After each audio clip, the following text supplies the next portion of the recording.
Ali, Ali, Ali, Ali, Ali, Ali, yeah. I praise Allah for these lessons. I'm striving to be the message, and I thank Allah for His blessings. Ali was the circle 7. I praise Allah for these lessons. I'm striving to be the message, and I thank Allah for His blessings. Ali was the circle 7. I praise Allah for these lessons. I'm striving to be the message, and I thank Allah for His blessings. Ali was the circle 7. I praise Allah for these lessons. I'm striving to be the message, and I thank Allah for His blessings. Ali was the circle 7. I praise Allah for these lessons. I'm striving to be the message, and I thank Allah for His blessings. Ali was the circle 7. I praise Allah for these lessons. I'm striving to be the message, and I thank Allah for His blessings. Ali was the circle 7.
Islamism without the schism, on a rise upon the 7, within the circle of justice, mercy, love, and right, and give all praises to the great God Allah, Father God Allah, and honors to His holy prophet, honors to our holy prophet, Noble Drew Ali, Al-Hajj Sharif Abdul Ali, that is.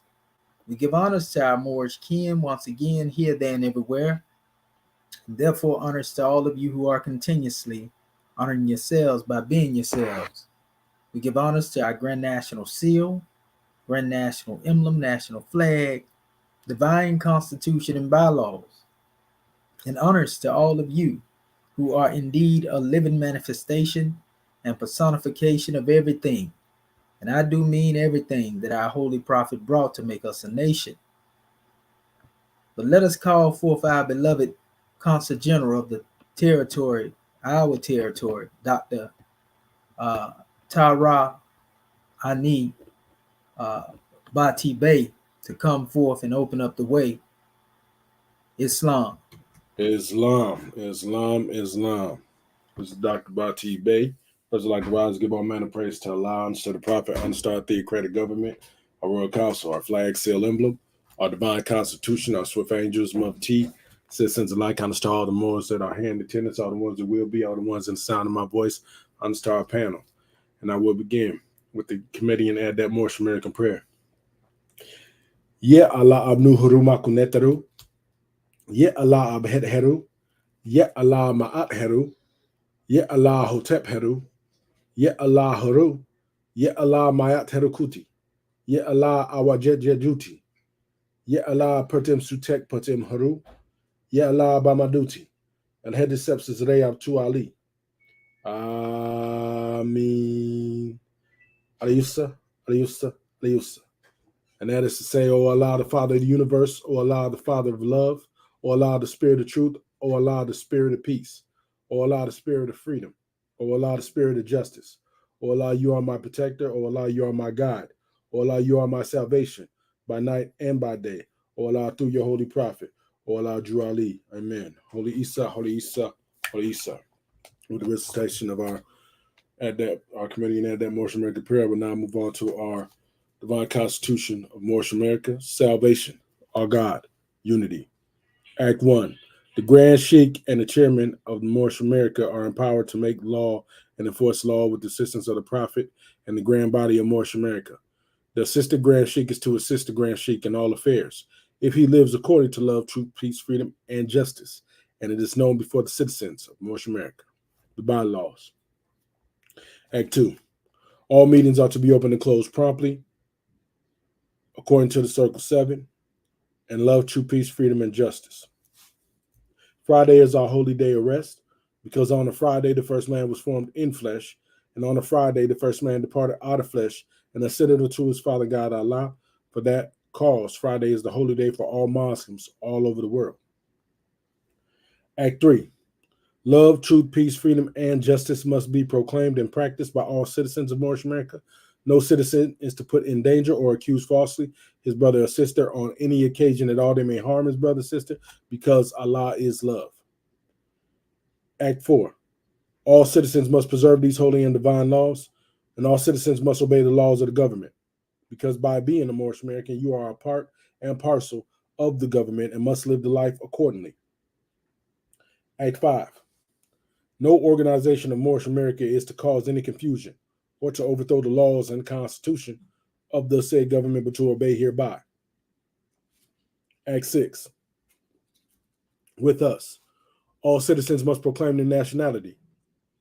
We are teaching our people their nationality and their divine creed, that they may know that they are part and a parcel of this said government, and know that they are not Negroes, colored folks, black people, or Ethiopians, because these names were given to slaves by slaveholders in 1779 and lasted until 1865 during the time of slavery.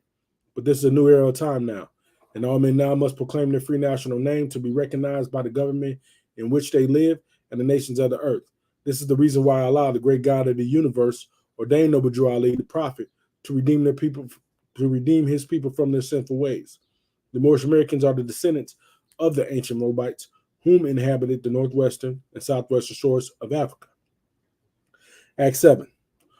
All citizens must promptly attend their meetings and become a part and a partial of all uplifting acts of Moorish America.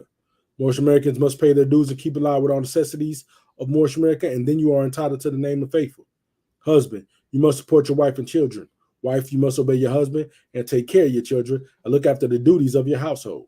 Sons and daughters must obey father and mother and be industrious and become a part of the uplifting of fallen humanity. All Moorish Americans must keep their hearts and minds pure with love and their bodies clean with water. This divine covenant is from your holy prophet, Noble Drew Ali, through the guidance of his Father God Allah. Prophet Noble Drew Ali, peace and blessings be upon him, founding father and framer of the divine constitution and bylaws of Moorish America. And with the closing of our divine constitution and bylaws, I will now turn the meeting back over to our professor on this journey, Dr. Comedian Adept Hairfan Islam, Dr. Shaheed. Islam, we're actually going. Go ahead, brother. Islam. Pardon me. Turn this meeting over to Dendra Nia Kurt Debate for the reading of the chapter of the week, Islam. Islam, God man, Islam. I am Dr. Dendra Nia Kurt Debate. First, let me rise and give praises to our great God Allah. I give honors to our holy prophet, Noble Drew Ali. I give honors to Act 1. I give honors to all my government officials. I give honors to our National Assistant Grand Sheik for this class this morning. I give honors to our Council General of our Dr. Tara Anu Bati Bay for opening us up according to law. And at this time, I will be reading our chapter of the week, chapter 4, Death and Burial of Elizabeth, Matheno's Lessons, the Ministry of Death.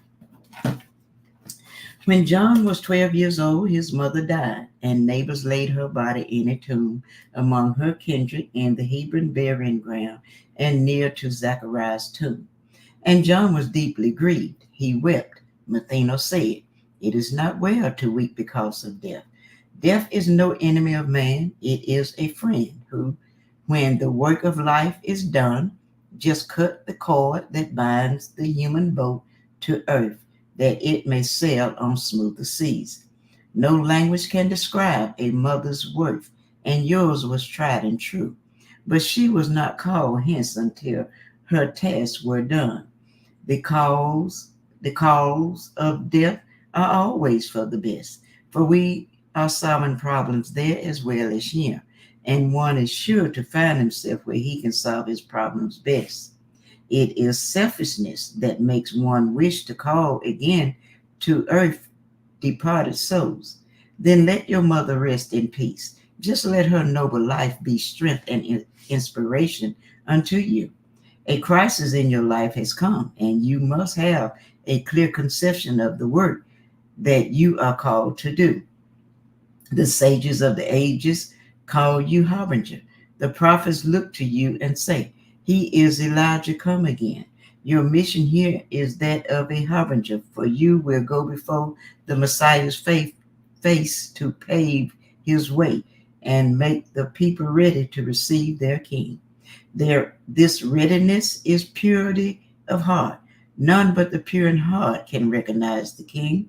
To teach men to be pure in heart, you must yourself be pure in heart and word and deed. In infancy, the vow for you was made, and you became a Nazarite. The razor shall not touch your face or head, and you shall not taste wine or fiery drinks. Men need a pattern for their lives. They love to follow, not to lead. The man who stands upon the corners of the path and points the way, but does not go, is just a pointer, and a block of wood can do the same. The teacher treads the way. On every span of ground, he leaves his footprint clearly cut, which all can see and be assured that he, their master, went that way. Men comprehend the inner life by what they see and do. They come to Allah through ceremonies and forms. And so when they would make men know that sins are washed away by purity in life, a rite symbolic may be introduced. In water, wash the bodies of the people who would turn away from sin and strive for purity in life. This rite of cleansing is a preparation rite, and they who thus are cleansed comprise the temple of purity. And you shall say, you men of Israel, hear, reform and wash, become the sons of purity, and you shall be forgiven. This rite of cleansing and this temple are but symbolic of the soul, which does not come with outward show, but is the temple within. Now you may not never point the way and tell the multitudes to do what you have never done, but you must go before and show the way. You are to teach that men must wash, so you must lead the way. Your body must be washed, symbolic of the cleansing of the soul. John said, why need I wait? May I not go at once and wash? Mathena said, this well, and they went down to the Jordan ford and east of Jericho, just where the host of Israel crossed when first they entered Canaan. They tarried for a time. Matheno taught the harbinger, and he explained to him the inner meaning of the cleansing rite and how to wash himself and how to wash the multitude. And in the river Jordan, John was washed. Then they returned unto the wilderness. Now in Engedi's hills, Matheno's work was done, and he and John went down to Egypt. They rested until they reached the temple of Shakara in the valley of the Nile. For many years, Matheno was a master in this temple of the brotherhood. And when he told about the life of John and of his mission to the sons of men, the Hierophant with joy received the harbinger, and he was called the brother Nazarite. For 18 years, John lived and walked within these temple gates, and here he conquered self, became a mastermind, and learned the duties of the harbinger. Islam, Islam, Islam. Thus I have read chapter 4, Death and Burial of Elizabeth, Matheno's lesson, the ministry of death. And now we will turn everything back over to our host, our National Assistant Grand Sheik, Dr. Sadu Amiti El Muhammad Sepsuia. Are you there, God man?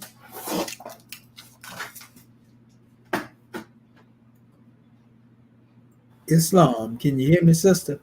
Islam, I can hear you well.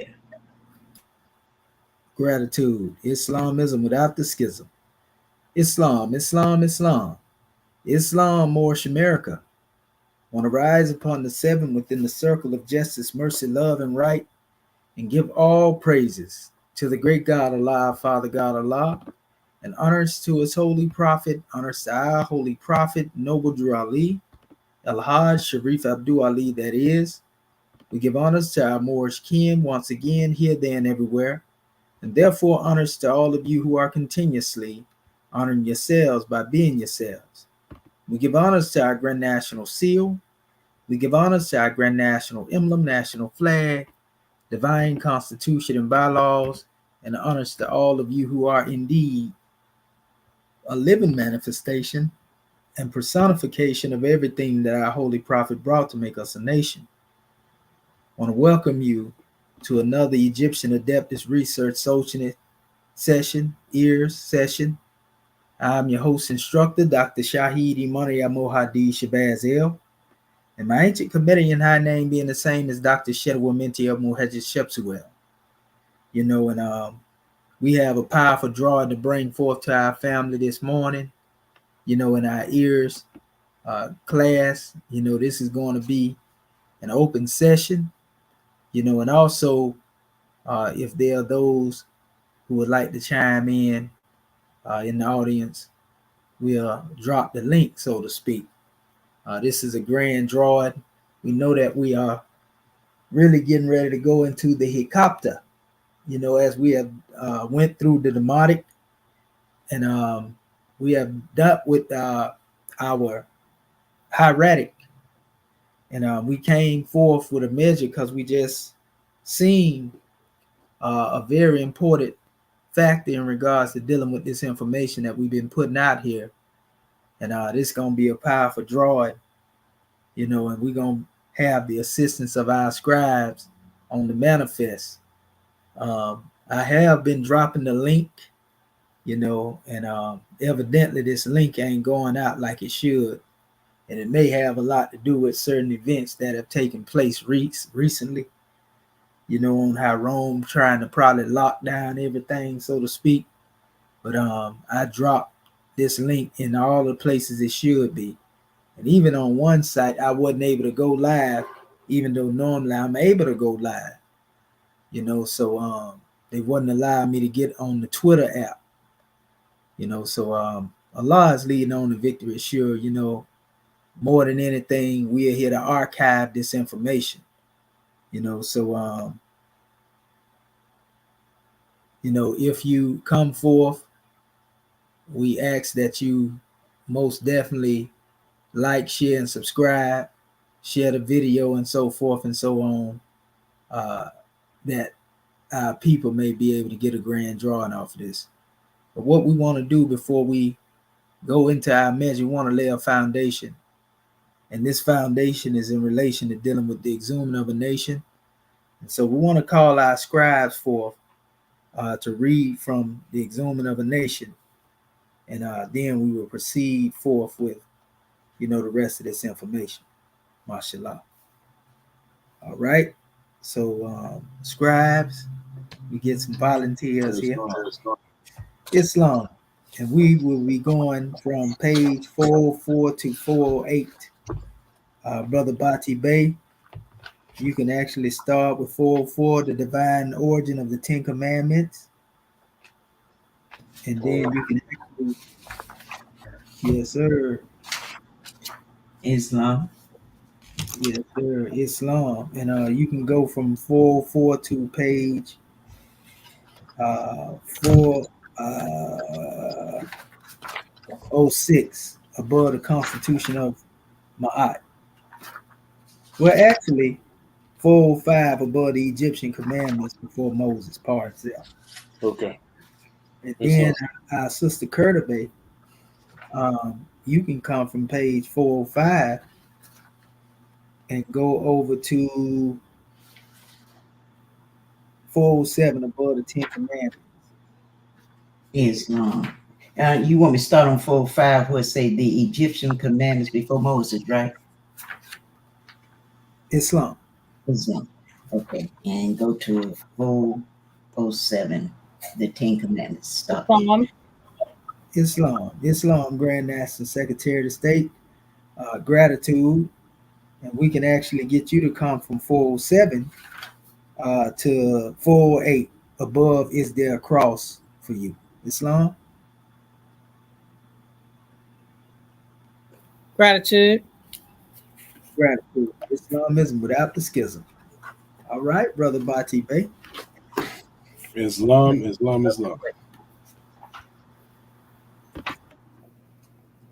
Ooh, divine origin of the Ten Commandments. The Ten Commandments, as translated in the Bible, are not the true tablets of laws bestowed upon Moses out of Egypt, ancient Kemet. The biblical Ten Commandments appeared two places in the Old Testament. Exodus 21 to 17, and Deuteronomy 5 to 6, 21. The two are similar but not identical, pending whether in the Protestant and Anglican and Orthodox Christians who follow Jewish traditions or Roman Catholic and Lutheran traditions, used by St. Augustine, which combines 1 and 11 and splits the last commandments into two. The latter changes the numbering of the other commandments by one. However, it is the basic principle of the Ten Commandments that comes as a prophetic warning by Noble Drew Ali. In his chapter 46, The Beginning of Christianity, the Moorish American prophet wrote, "These teachings were not accepted by the rulers, neither by the rich, because they loved the principles of the Ten Commandments.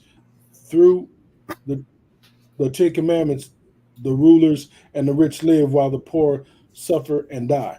In order to understand the original constitution of the commandments, one must study the holistic teachings of the ancient Moorish. Since the Garden of Eden, all initiate students were taught their minds were a part of the divine mind, that I was a state of responsible perfection and constant mastery. This is why Moses was not told the name of the great God, but only to reply, I am that I am, meaning I am you or Emmanuel, God in man, to identify himself as the Christ so Pharaoh would understand. Prophet Noble Drew Ali, among the many inheritance, returned the true commandments of the Moorish people from Egypt's sacred adept brotherhood. He was the first in America to teach from an ancient Egyptian constitution known as Tablet of Resurrection into Light.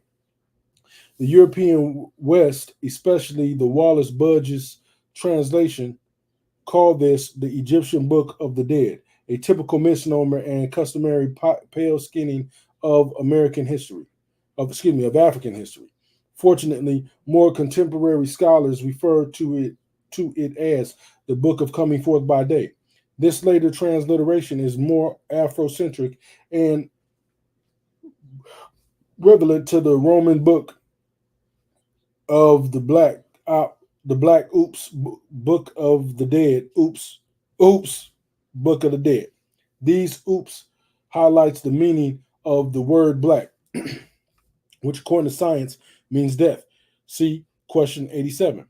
And the common fact that just because the truth starved African American scholars colloquialism, connotations, and misuses of European words does not alter their true meaning.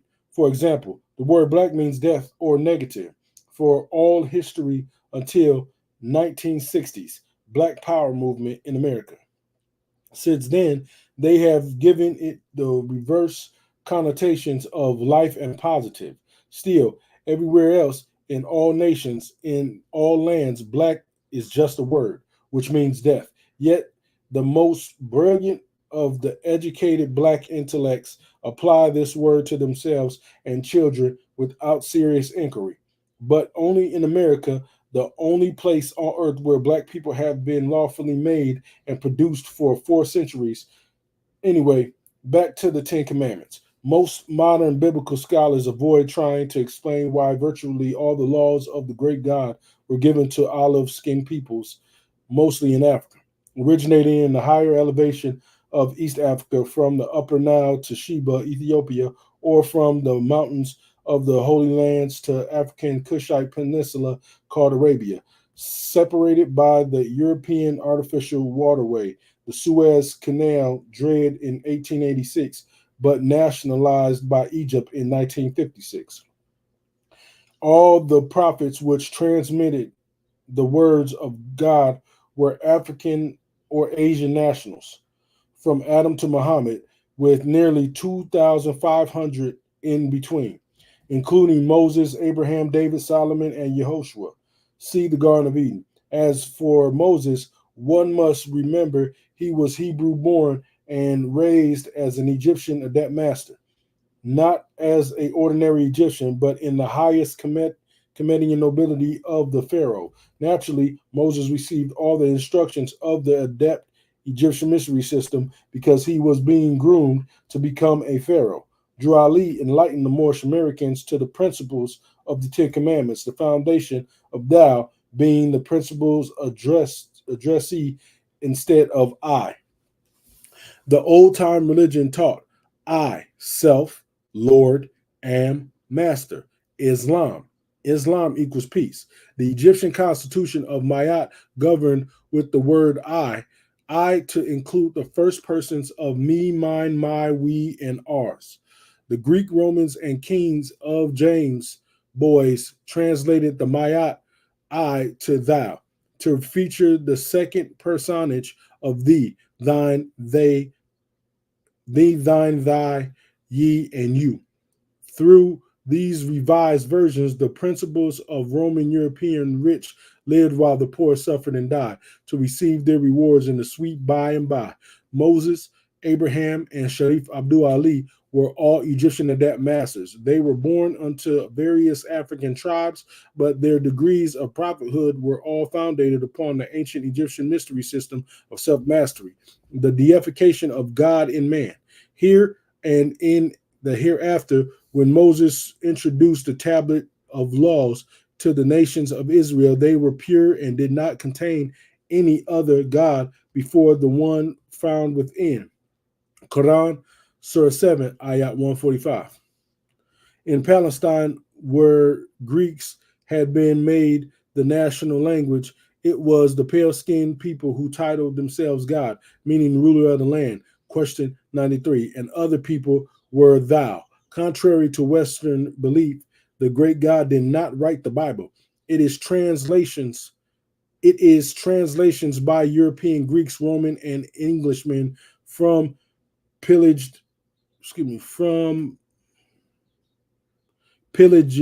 the tablets of African prophets. Nowhere is it written where King James or his kinfolk Frank and Jesse went to Allah and got the words ordaining them to write the Bible. Although all true and divine prophets who ever left a book say where and when they received the word from their God, because most of all the sacred writings were handed out in stages from the ancient mystery system of Egypt, albeit the Bible was never ordained to be. Where is its prophet, its God, and where did it acquire the word holy? And since truth is immutable and will make men free, why has the Holy Bible as the word of God been changed over 315 times with over 2,000 versions? In 1700s, the York and Scottish Rites orders of Freemasonry established this principle of the Ten Commandments as an absolute requirement for initiation into the secret society. Freemasonry, built upon the murder of Hiram Abiff, ancient African wisdom, was designed strictly for free white men by free white men. With the commandments firmly in place, members could assume the attributes of God and all others outside in their profane world. Basically, every Mason must recognize the lodge and fellow members as purity by swearing, so help me God, upon demand. Needful to say These principles of the Ten Commandments were later brought to North America and written into the Declaration of Independence and U.S. Constitution by the same Masons and upheld by the Pope. These are the biblical and lawful reasons why the Moorish will never be free as a pure and clean nation while under the Roman yoke and law. It was designed for Europeans to rule while the Moorish suffer and die, trying to be other than themselves, but not knowing how or why. Islam, Islam, Islam. And with the conclusion of that, I will turn the meeting over to Dendra and Cut the Bay for her portion. Islam. And I will continue. The Egyptians' commandments before Moses. The adapt Egyptian mystery system not only included all the sciences of geometry, medicine, astrology, etc., but also laced with the character building lessons of perfection. These lessons were of self-mastery and focused on developing the God powers which are dominant in every human. Among these sacred laws were the 42 declarations of Ma'at of the Comedian Constitution. These became the principal laws of purification for the initiate to reach deific life. The foundation of these was to honor the father and the mother, that your days would be long upon the earthland, which the great God has given to you. The 42 declarations of Ma'at listed in this chapter can easily be identified with the 10 Commandments through Moses's, except they were written nearly 2,000 years before he was born. Also exceptional is the Greek, Roman, and English translation from the first personage of I and self and replaced with thou and thee. There is a world of difference between what I have not done as opposed to the Europeans' biblical misnomer of thou you shall not do. The English word thou is an ecclesiastical pose, meaning a person or thing addressed outside of the principle, whereas I is the principle. The results are devastating because where thou shalt not kill, it leaves ajar the door for the first person to kill without atonement. Today, it is mind-blowing for the Moorish to think in terms of themselves as gods or fruits of the great God. Nevertheless, blow it. Because the minds they blow are not their own anyway. Remember, no finite mind can comprehend things infinite. Most Holy Quran, chapter 1. It was their forefathers who established the first religious creed, parentheses, old-time religion, and they could not have accomplished this unless they themselves knew the great God in all his infinite glory. When they, the ancient African fathers wrote the Constitution of Ma'at, it was based upon the knowledge that sin lies in the wish, in the desire, not in the act. Before a sin could be committed, I must be the understood principle. Without due consideration to the God principle, then all men will suffer the same fate as did Adam and Eve, the mothers and fathers of the human family. See Adam and Eve. Compare the article of the Constitution of Ma'at to the biblical 10 Commandments revealed through Prophet Moses and Egyptian adept master. These laws of the Nile were established in the kingdom of God nearly 2,000 years prior to the tablet Torah of Moses. The Constitution of Ma'at. I have not done iniquity. I have not robbed with violence. I have not stolen. I have done no murder. I have done no harm. I have not defiled offering. I have not diminished obligation. I have not plundered the nectar. I have not spoken lies. I have not snatched away food. I have not caused pain. I have not committed fornication. I have not caused shedding of tears. I have not dealt deceitfully. I have not transgressed. I have not acted guilefully. I have not laid waste the plowed land. I have not been an eavesdropper. I have not set my lips in motion against any man. I have not been angry and wrathful except for a just cause. I have not defiled the wife of any man. I have not defiled the wife of any man, repeated twice. I have not polluted myself. I have not caused terror.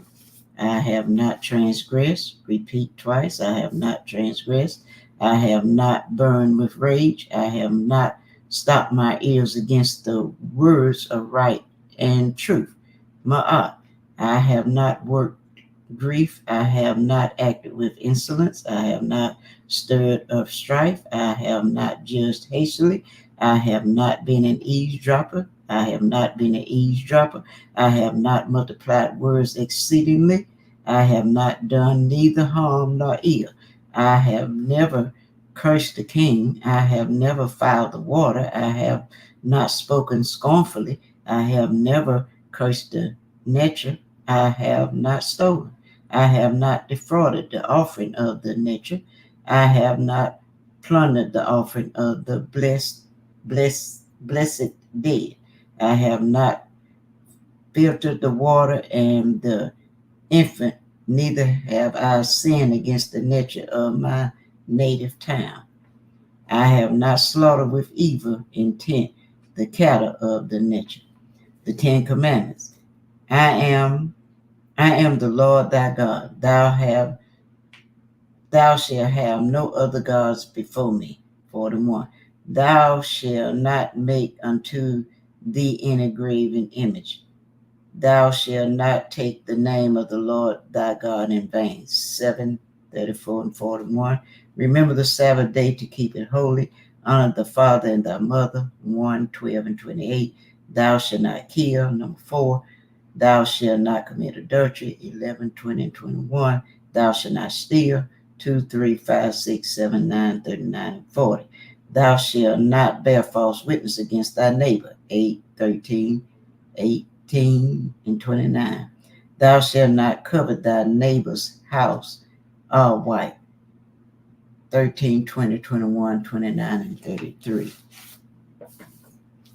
Carefully note the change of principles in King James Bible Version. Needful to say, based upon the principles of the Ten Commandments, authors of the Bible distribute these laws of the land into every court, large church, home, prison, and school and hotel room. This makes every red-blooded American accountable to knowledge of the law of thou shalt not.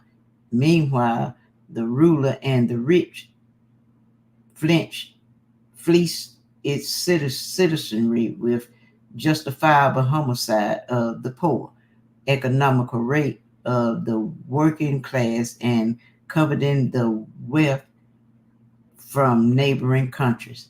This too is justifiable religion, and the same gods which own the poppy fields and distribute cocaine into the urban interiors of the land are the same gods which punish both the dealer and the addict for thou having another drug god before them.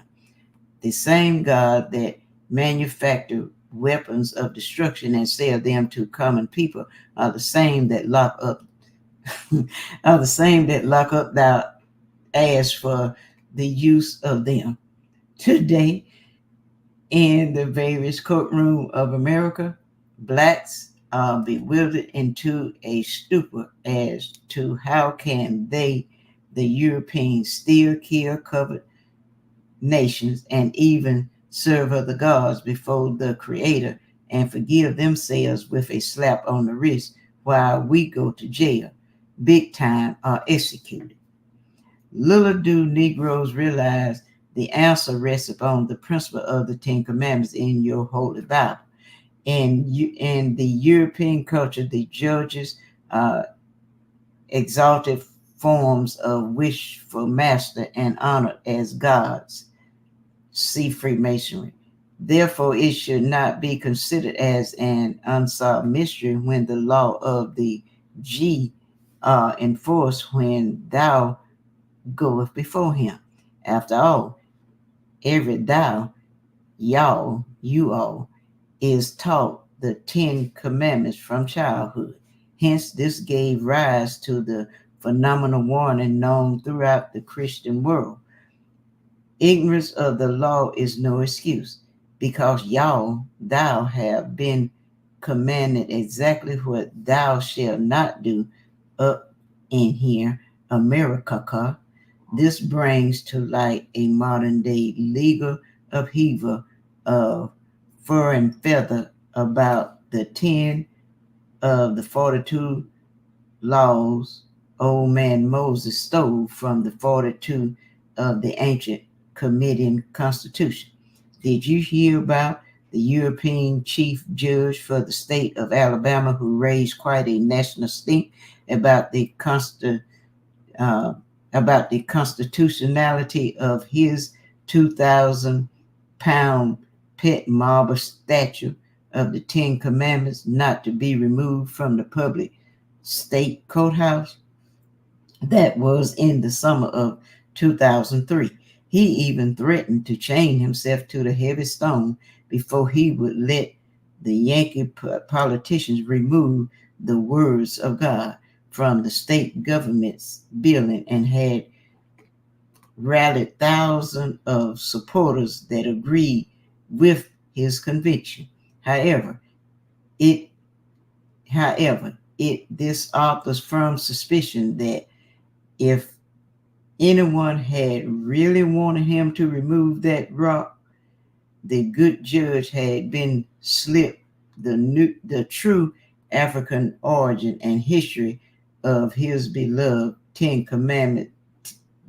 Christian commandments, he would have ran, foaming at the mouth, and personally sledgehammered that graven image to fine powder. Islam. And now at this time, I will turn the reading over to our National Grand Secretary of State. Islam. Islam and gratitude. Dr. Hatshepsut Tutankhamun Bey, rising, giving praises to Allah. Honor to our Prophet. Honor to our ears class. To our host instructor. To our Consul General of Iowa for opening our meeting according to law. And also to our National Assistant Grand Secretary of State for reading our subject chapter for the week. The Ten Commandments. The demise of Egypt. The question is often asked, during the constitutionality of Ma'at, the commandments and the sacred institutions of the Egyptian mystery system, with all the world's first wisdom, philosophies, and civilization, how could Egypt allow itself to be conquered by the Greeks, Romans, Arabs, French, and British?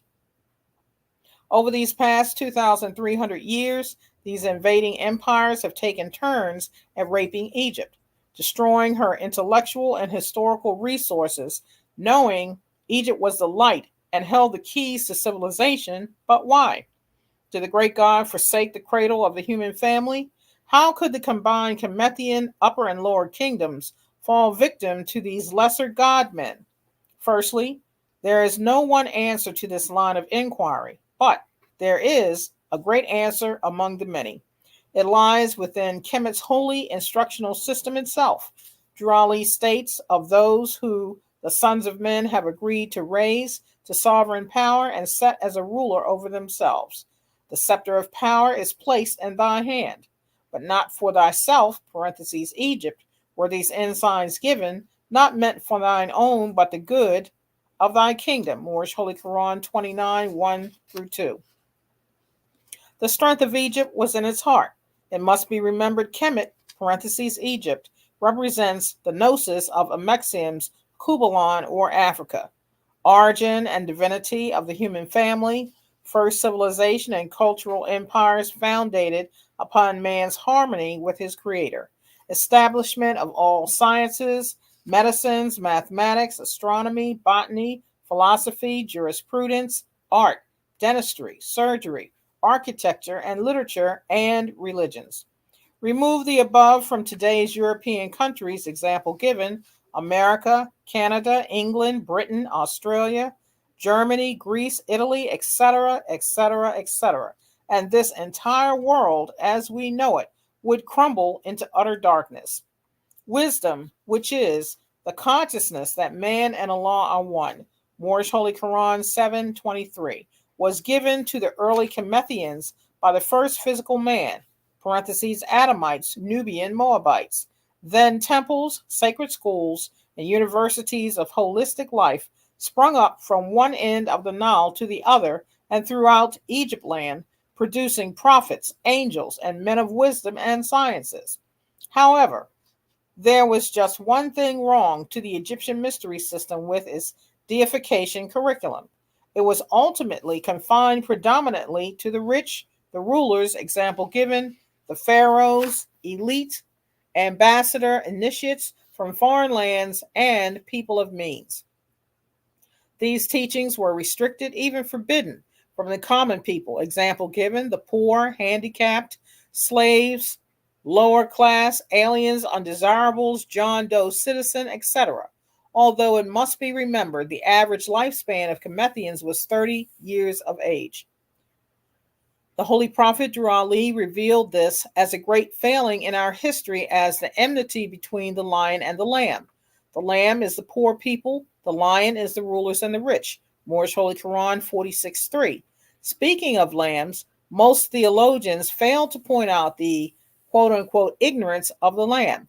Yes, it is true that lambs are humble, meek, gentle, and even cuddly, but lambs are also so dumb until they would be extinct if it weren't for a few self-employed shepherds.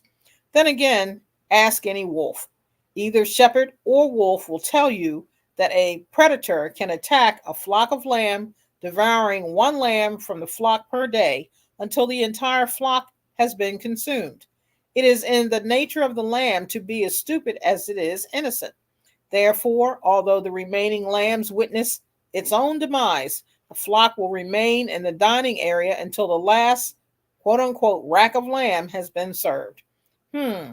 Wonder why most black preachers, who happen to also be Masons, are dubbed as shepherds, and their black Christian congregations are called flocks, lambs. When it comes to enemy invasions, lambs are simply not prepared to defend against the majestic lion. These lessons of the oneness of God and man were originally assigned to the first family, created in a garden in East Africa, Genesis 2:7-15. Their very instructions were to eat only the deific and leave the compound tree of good and evil alone, Genesis 16-17. See Adam and Eve. But later in his fall, man reinterpreted these orders to mean greed, make babies, and acquire human knowledge. It was during this portion of the fall of man when the survival of the fittest became the law of the earthland. They were supposed to discipline the will of all men. Later, ever so often as Egyptian adept graduate, example given, Moses, Melchizedek, Abraham, Solomon, David, and Yehoshua would violate the secret of the blessed and peculiarly favored, then would attempt to teach these saving powers to fallen humanity. Usually as carnal man not wanting the light, these prophets were rewarded with heavy doses of misunderstandings, exile, and death. Moreover, by their very own nationals of whom they had come to save. The adepts and gods of ancient Kemet knew the public was unstable and ungrateful. Man must be given the truth in degrees, according to his consciousness at that time. However, the pharaohs developed secret brotherhoods to withhold these truths. During his illustrious life, Sheikh Sharif Abdul Ali, knowing the opposition to truth embedded in the minds of his Moors, appealed to their Christianized state when he wrote on page 3 of his Holy Quran, "These lessons are for all those who love Yehoshua and desire to know his life, works, and teachings, and also how father can set their house in order and the mothers are to teach these lessons to your little ones. Today, man still believes the truth is not for everyone, but that is not what Allah has said. Here in America, the European has patterned their educational system upon the identical format as the ancient Egyptians. Harvard, Yale, private academies, and prestigious halls of learning are for the notables and wealthy. Meanwhile, the public and parochial schools, under the guise of these sheepskin rulers, are programmed into continuing miseducation of the masses. The knowledge of self has never been on the educational agenda of the American school systems. This is a complete circle of how the rulers and the rich so loved the principles of the Ten Commandments because it allowed the rich to live while the poor still suffer and die. Also, this shows the origin of the esoteric/exoteric, big I, little u principles being practiced worldwide today. See Freemasonry. It also is an explanation why all the Egyptian conquerors sought first to put out the light in Egypt. Because of it being the capital to the Dominion of Africa and having the keys to civilization, Egypt was and is the light of the world. When the light, parentheses, truth, goes out in Africa's Egypt, all of humanity is blackened into the cares of the world. Moorish Holy Quran, chapter 47. This is why Noble Drew Ali said, I am the fifth and last prophet, and I am 5 times more powerful than I was before, because he brought the little open book to reveal all secrets to all men. See Moorish Holy Quran, page 3, and Revelations, chapter 10. He brought these lessons of saving powers to all men, all nations, to be taught universally under love, truth, peace, freedom, and justice. Moorish Holy Quran, chapter 1 and 11. Then, and only then, will the lion and the lamb lay down together, and neither will be harmed when morning comes. Moorish Holy Quran 46:5. When this is done, America, the new Egypt of the West, will be the eternal light for all humanity, never to be extinguished again. Islam, Islam, Islam. At this time, we want to turn the meeting back into the hands of our host instructor, our National Assistant Grand Sheikh, Moorish America, Dr. Shadow Menti El Mohajjed Shepsuel. Islam.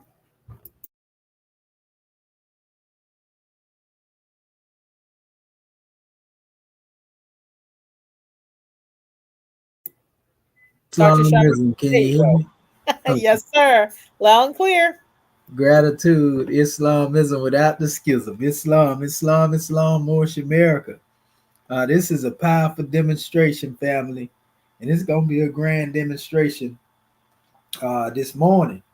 You know, we were actually trying to get a few more elements to include in this special drawing because we always like to give a grand source, you know, in regards to dealing with this information.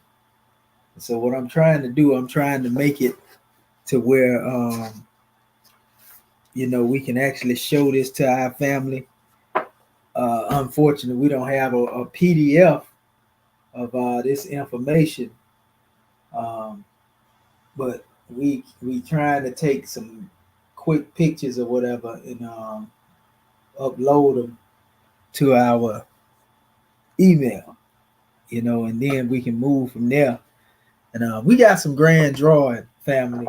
We got some evidence on the manifest, and y'all already know. This one right here, though, put the icing on the angel food cake. Can't nobody deny this right here. You know, and all I can say is we got ours. I just hope they got theirs. And when I say that, I'm speaking in regards to dealing with the alphabet. You know, I'm speaking of the alphabet. So we have some grand drawings, family. I'm telling you, this is very important when we go into these special records and documents because they are going to bring clarity to our people. We've been telling you that the hieratic, you know, is the oldest language. We done showed it to you on numerous occasions, you know, but we finna show you now to where nobody can get away from this, you know. they're gonna have to deal with this information, and y'all gotta give credit to where credit is due, and that's to the ancestors. All we doing is pretty much giving some clarity to this special demonstration. And I want to give honors to our good brother Mustafa Gadala, because he couldn't have made it plain when it comes to dealing with a lot of the information that he put out here. And using all the sources of the European to beat them up. He definitely did that. He did that a few times, so we can see his work. We can see also the work of our elder and beloved brother Walter Williams, and this is definitely gave us some inspiration, this measure that we getting ready to come into. We're going to go into these measures and get deeper into the essence of what it is that we've been drawing upon. And we want our family to follow us. Y'all already know we got something to show you. You see our subject title right here, and what it states: the earliest ABGD attestation of the hieratic primer of the Skillful Scribes of Kemet. So be sure to hit this like, this share, subscribe, put it out here, people, because y'all already know this gonna be grand right here. Okay, now that I have most of these documents uploaded here, I'm gonna see can I select them and put them all up here in my area to be shared into my email and get them there so I can put them on the screen for y'all. That's what I'm doing right now. We dedicated to this demonstration. Let's see. Okay, so let me add this one here, this one here, this one here, this one here. These are all pages. Okay, there we go. And we're going to try to upload this to the email, or rather the Gmail. Let me see. I'm going to just put excerpts on here.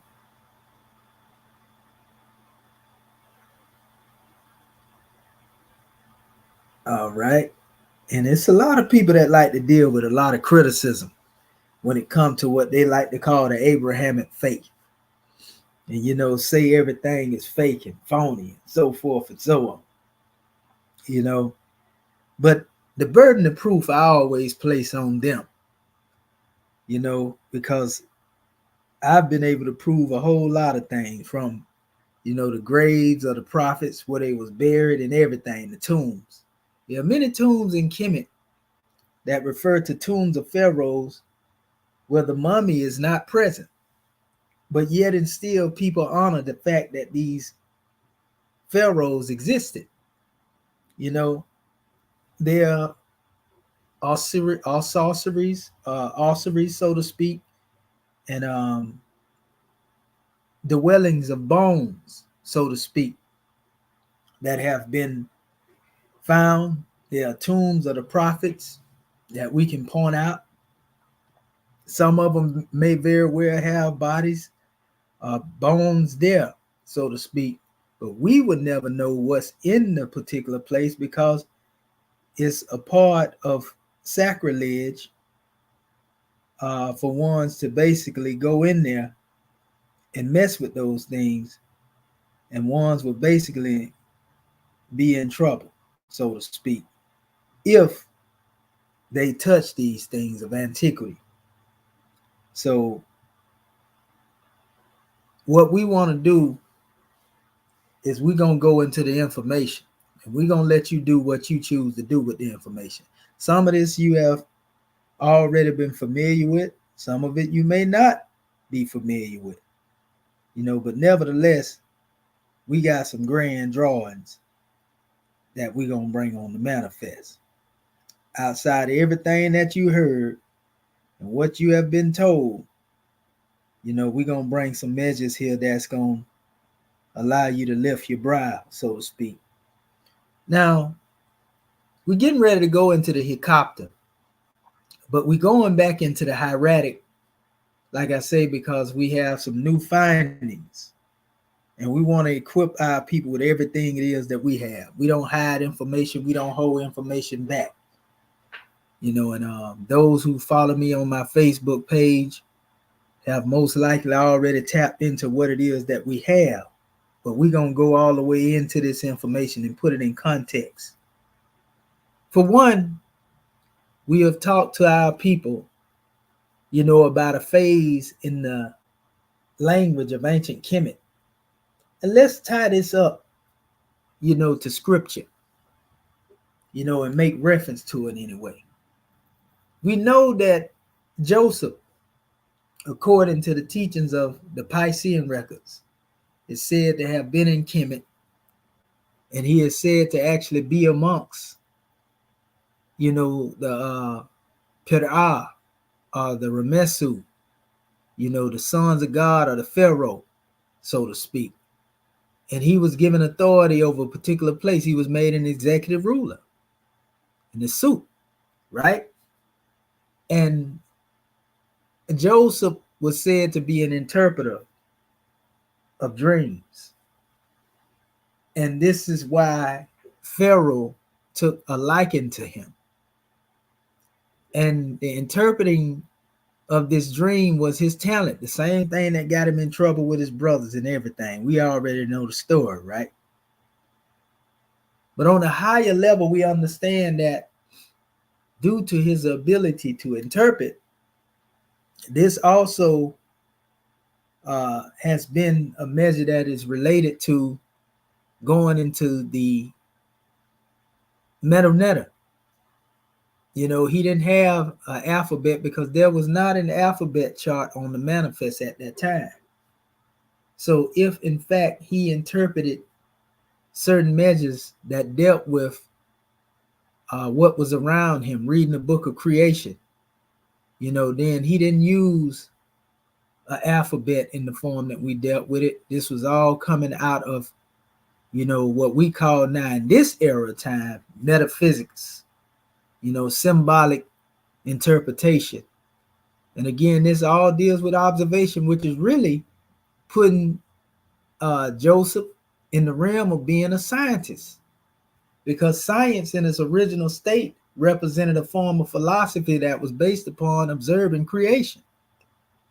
That's where science comes from. It comes out of spirituality.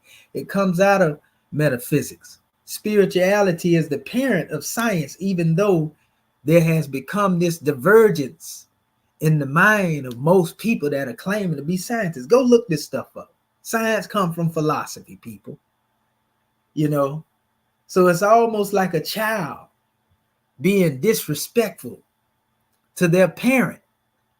When one gets into a state of hollering science ain't got nothing to do with, spirituality and religion and so forth and so on. That's just like a child saying that, well, yeah, I come from you, but in all actuality, I don't honor you. We already know that ain't right according to the laws of ancient Kemet or Ma'at, right? For a child not to honor their parents. Just as it's not right in the Piscean records dealing with the biblical mindset, or even Quran or Hinduism, Buddhism. Every teaching on the earth tell you to honor the source from whence you come. We also know that no nation can survive that devours its own anyway, as well. So just as science, is a child of philosophy, a child of spirituality, observation and creation, this is what science, technology, engineering, and mathematics, this is what STEM is. Since you want to talk about STEM cells, this is what people are not speaking of. But nevertheless, Joseph would have been considered a scientist due to his ability to observe the observatory of creation and everything that's around him, and then give an analogy, an interpretation based upon that. And these interpretations had to do with giving a concrete meaning to reality. And this is why Pharaoh began to trust in this one and make him an executive ruler and put him over everything. He's seen things symbolically, but he's seen them as they related to what was on the manifest, just as he told his brothers.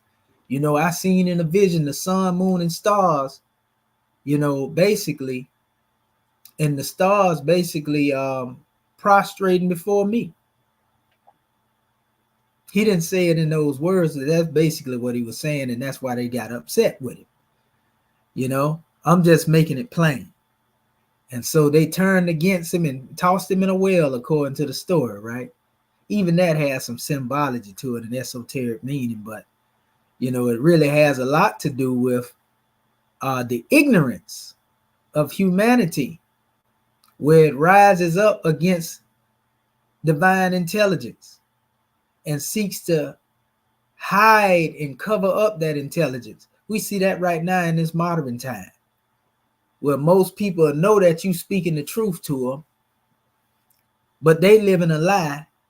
So to try to continue living that lie unhindered, they will actually go in opposition to you and try to hide everything it is that you demonstrate, push you to the rear when they know what the truth is, all to remain in their comfort zone. That's the real truth behind the story of Joseph and his brothers. The brothers really represent a negative thought pattern. No, this is somebody that's coming forth telling you of a vision of something great that they see in the future.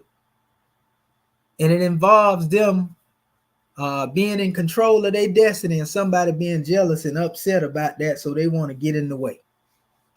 I'm just using all these examples, right? Making this concrete. Even if you don't believe the story, you can believe the allegory behind it. But nevertheless, yeah. So Joseph was able to take abstract,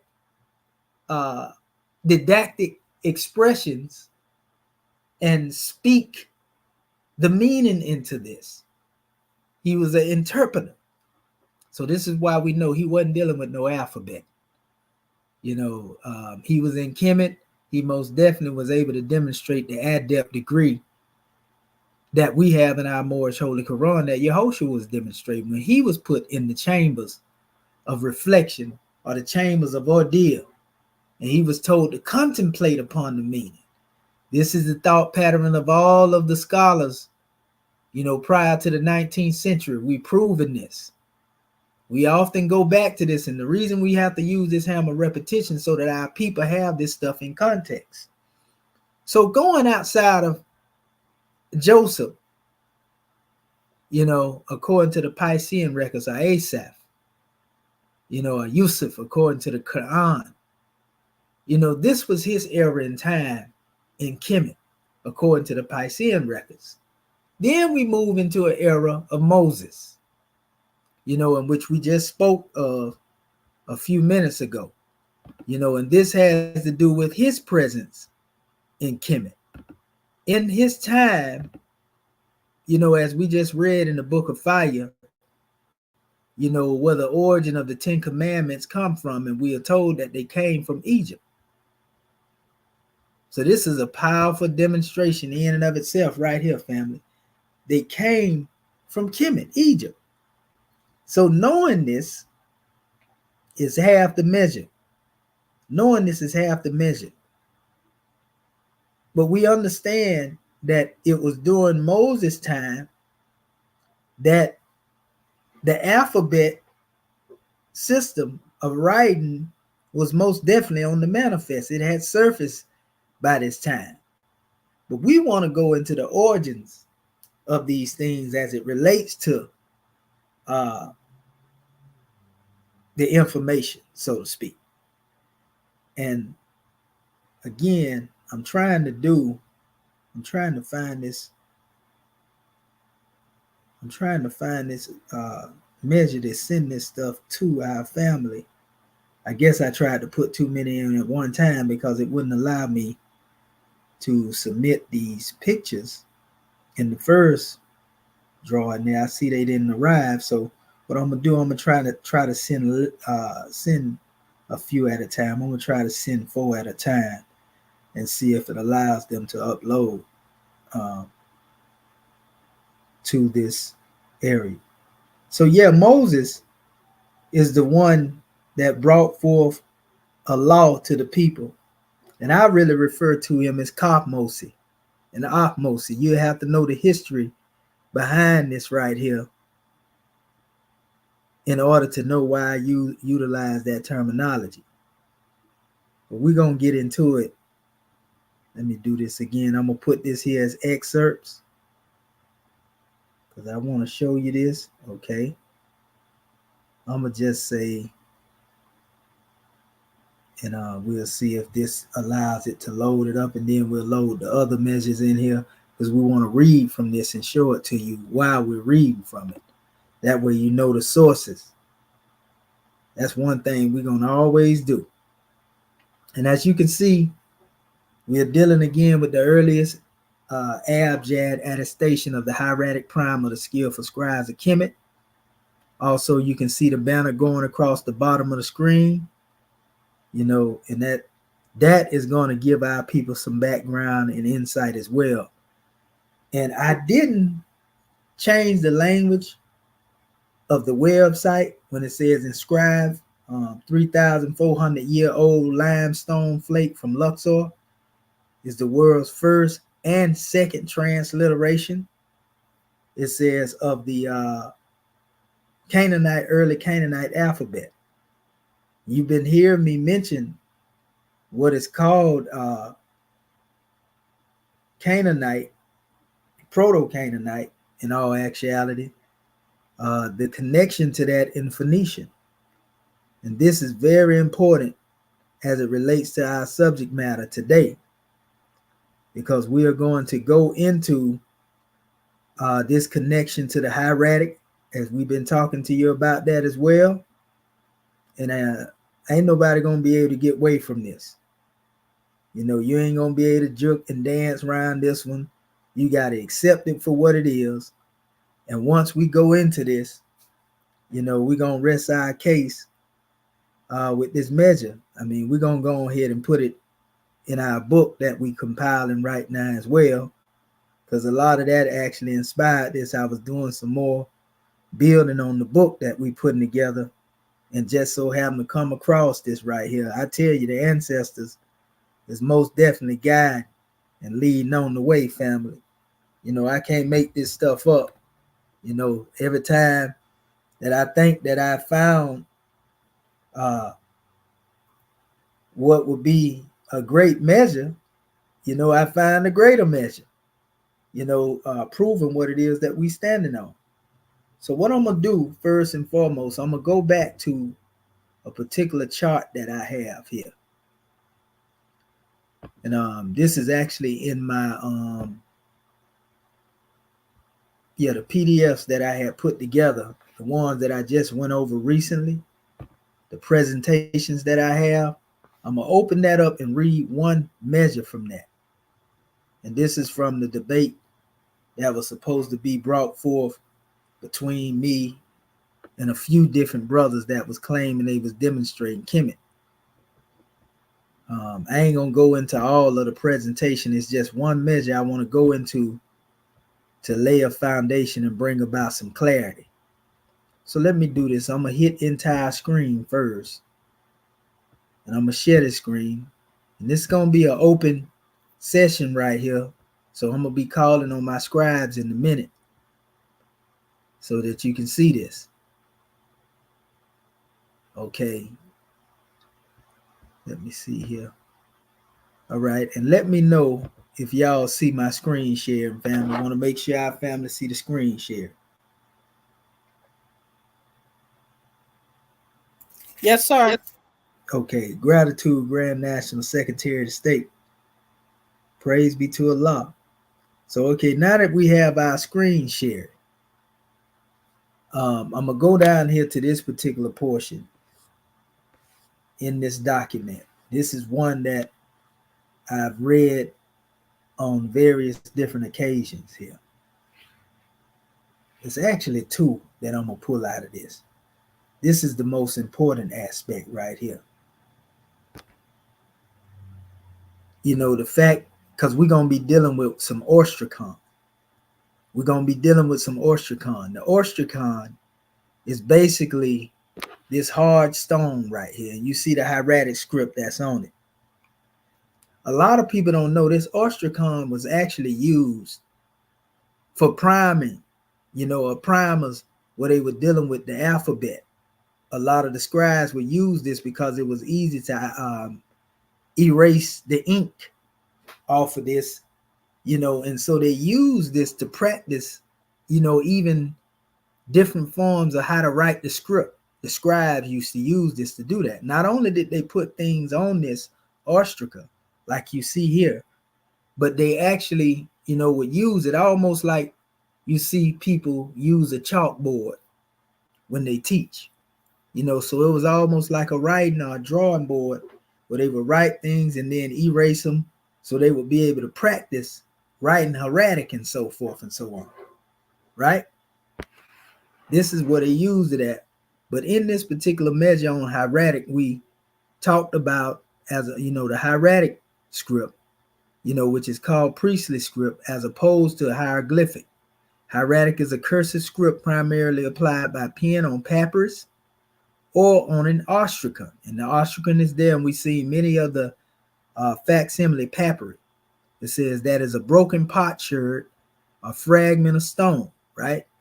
Then we already know it is a mistake to think that hieratic developed out of hieroglyphs, since hieratic appears earlier in the archaeological record than the hieroglyphic. We're going to give you a date for this, you know, today. It says, in fact, the oldest extant texts from Egypt, which date to the pre-dynastic period, were produced with ink and brush, with no indication that the signs descended from hieroglyphs. Rather, the two writing systems have seem to have developed conjointly side by side, reserved for different uses. Only rarely were inscriptions written on hard stone in hieratic script. So they really didn't write on hard stone per se. Like I said, these were used more for priming materials so that they could actually, you know, learn the technique of the strokes of writing, you know, practice, you know, learning alphabets. Like we use paper, they use stone, so to speak, which serve for the more commonplace and everyday purposes. And they also did preserve certain things on these things, like dealing with labels, you know, certain decrees and everything that came forth. But it says hieratic also appears to have been called meduneter, a God's speech at a particular time, right? So when we go into this information here, family, and we understand that it's telling us that hieratic was there and existed early, we already showed you, you know, certain things like these manuscripts here, like the, you know, this is what El Jaf, or the Red Sea Scroll papyri. You know, we showed you things that had to do with the Diary of Maria, which is the same thing, you know, going back to 4,500 years. You see, 4,500 years ago. You see, during the 4th dynasty. So these are old documents here. We have proven this, right? But this is what I want to read right here. And I'm gonna quote this too from Dr. Mustafa Gadala, because we're telling you that hieratic gave birth to Phoenician. And now you finna see why this is stated and how this is proven. We have showed you on countless occasions, you know, how you compare these letter by letter. You can see that these the writing pretty much, this writing at least, Phoenician evolved out of this writing. You know, we can see the changes of what was taken off, like the top portion of this symbol here, with the exclusion of the bottom. We can see how it was changed up here. We can see how this particular character here became this character here. You see, if you were to take this line out right here, you'll see the same symbol here. If you were to add a line here to this over here, you will see a similar there and bring a curvature to it. So we can definitely see if you were to turn this letter, horizontal, so to speak, we'll see it come from here. Different style. Take the line out of here. Take this portion off. You can see the Z. You got a circle here with a line going through it. We can see that in the H form. All these different measures, slight changes. You can see the changes in them, but you can see they basically the same.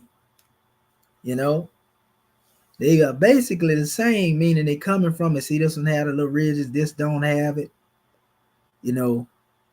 All these symbols, you can definitely see the connection to them. We went through this before, but we want to read this portion right here because it's relative to what we're talking about. It says the argument of the preceding pages may now be restated categorically as follows. The Semitic occupation of Egypt, notice it says Semitic occupation of Egypt, lasted for several centuries. The origin of the Semitic alphabet is connected with this occupation by three distinct lines of evidence. The first is external. The sojourn of Israel in Egypt is nearly synchronous with the Hyksos period. Now, we know there would have been a reference to two Hyksos periods biblically, one that deal with the time when Joseph was in Kemet, and the other that deal with the time when Moses was in Kemet. You see? But it says before the Hebrews went down into Egypt, the art of writing was unknown to them. When they came out of Egypt, they possessed it. So we are referencing the time, by the time Moses was on the manifest, writing had already begun by that time, or we can even say that it was invented during his time now. We know Joseph dealt with metaphysics. He dealt with interpretation. He wasn't dealing with alphabets. So him dealing with the metal netter wouldn't have been, again, an alphabet in the form that we know alphabet now. But Moses, on the other hand, was dealing with actual alphabet as it relates to language in his time during this Hyksos period. So it says the inference seems clear that it must have been acquired from the kindred races who occupied the delta. Internal evidence points to the same conclusion. The forms of Semitic letters were not derived from the monumental hieroglyphics. So this rules out these letters coming from hieroglyphics, like people like to say. It says, but from the cursive hieratic. So it's telling us that instead of the language evolving from hieroglyphics, it came from hieratic. So we just showed you how hieratic gave birth to Phoenician. And we know that Phoenician actually gave birth to what they like to call Hebrew today. Paleo-Hebrew is really the same thing. And we have showed our people this. And the reason why we say it's the same thing, because if we look at the charts, just like it's showing here, right? It shows hieratic characters, again, next to Phoenician characters here, right? Same thing. But then it shows Hebrew in its relation to this, Syriac, all the way over until we get into the Arabic even. You see what I'm saying? Samaritan. All of these are biblical and Quranic languages that are traced back, to the root of Phoenician that is traced back to the hieratic right here. This source is the Semitic alphabet vintage engraved illustration dictionary of words in Larive and Fleury, 1895. This information here that I read earlier comes from Isaac Taylor, and there's actually, let me see, can I, let's see, will it allow me to, because I can actually do this too. This is actually another book from Google Books. Well, you know what? I ain't even got to pull it up because Mustafa Gadala actually quote from it. And we're going to get into that in a minute. So let me see here. Here's another chart that I have. And this one here deals with the pictorials. This is what Joseph would have been dealing with. He wasn't dealing with them as an alphabet. he was dealing with them, as logograms. And then you had the hieratic that come on to manifest again. You see the Phoenician right here next to the hieratic. What comes after that? The Siloam inscription, also going into the Hebrew, Samaritan.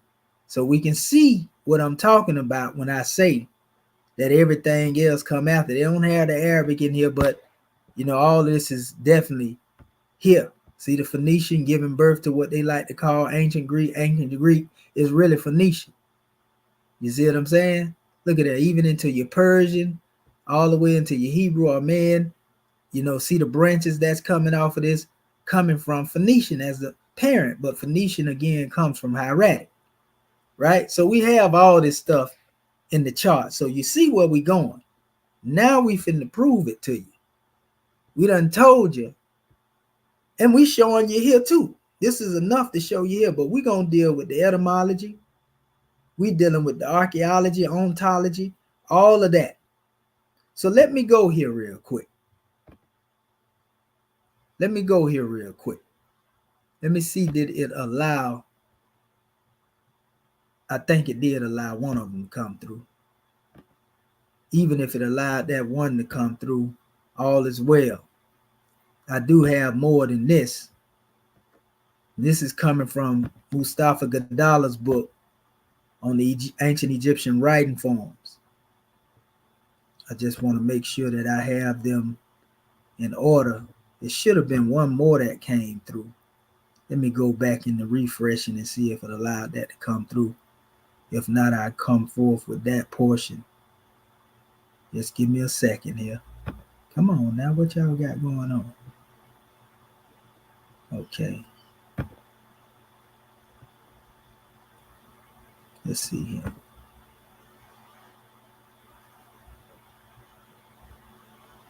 Okay, that's one portion there.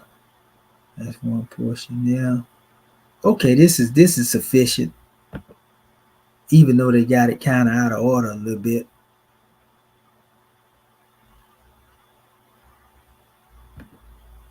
Let me see. I'm going to try to send this other one real quick one more time since that one came through. Let's try this again. Since that one was sent, it should send the other one. Come on now. Tell you, Rome ain't built none to last when it comes to these apparatuses, man. What in the world?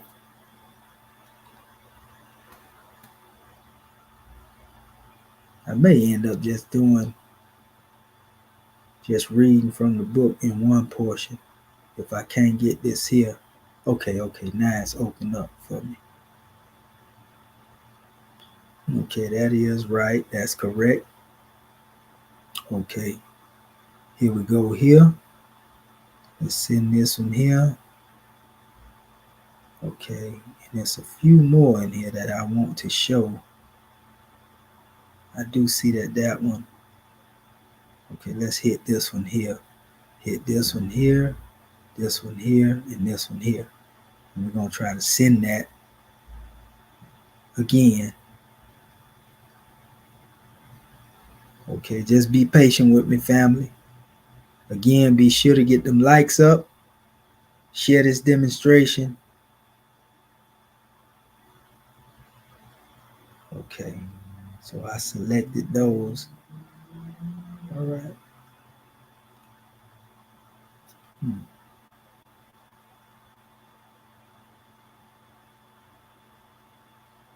Well, I tell you, Rome don't want this information to get out, do they?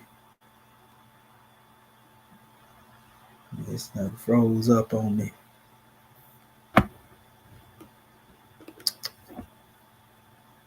Goodness gracious.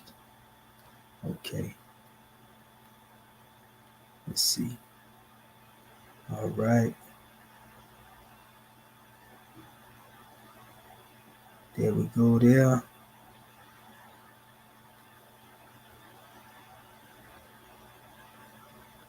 Man, we have to fight real hard to get this information out here to our family, boy. Tell you, boy, the powers that be do not want this information to get out here.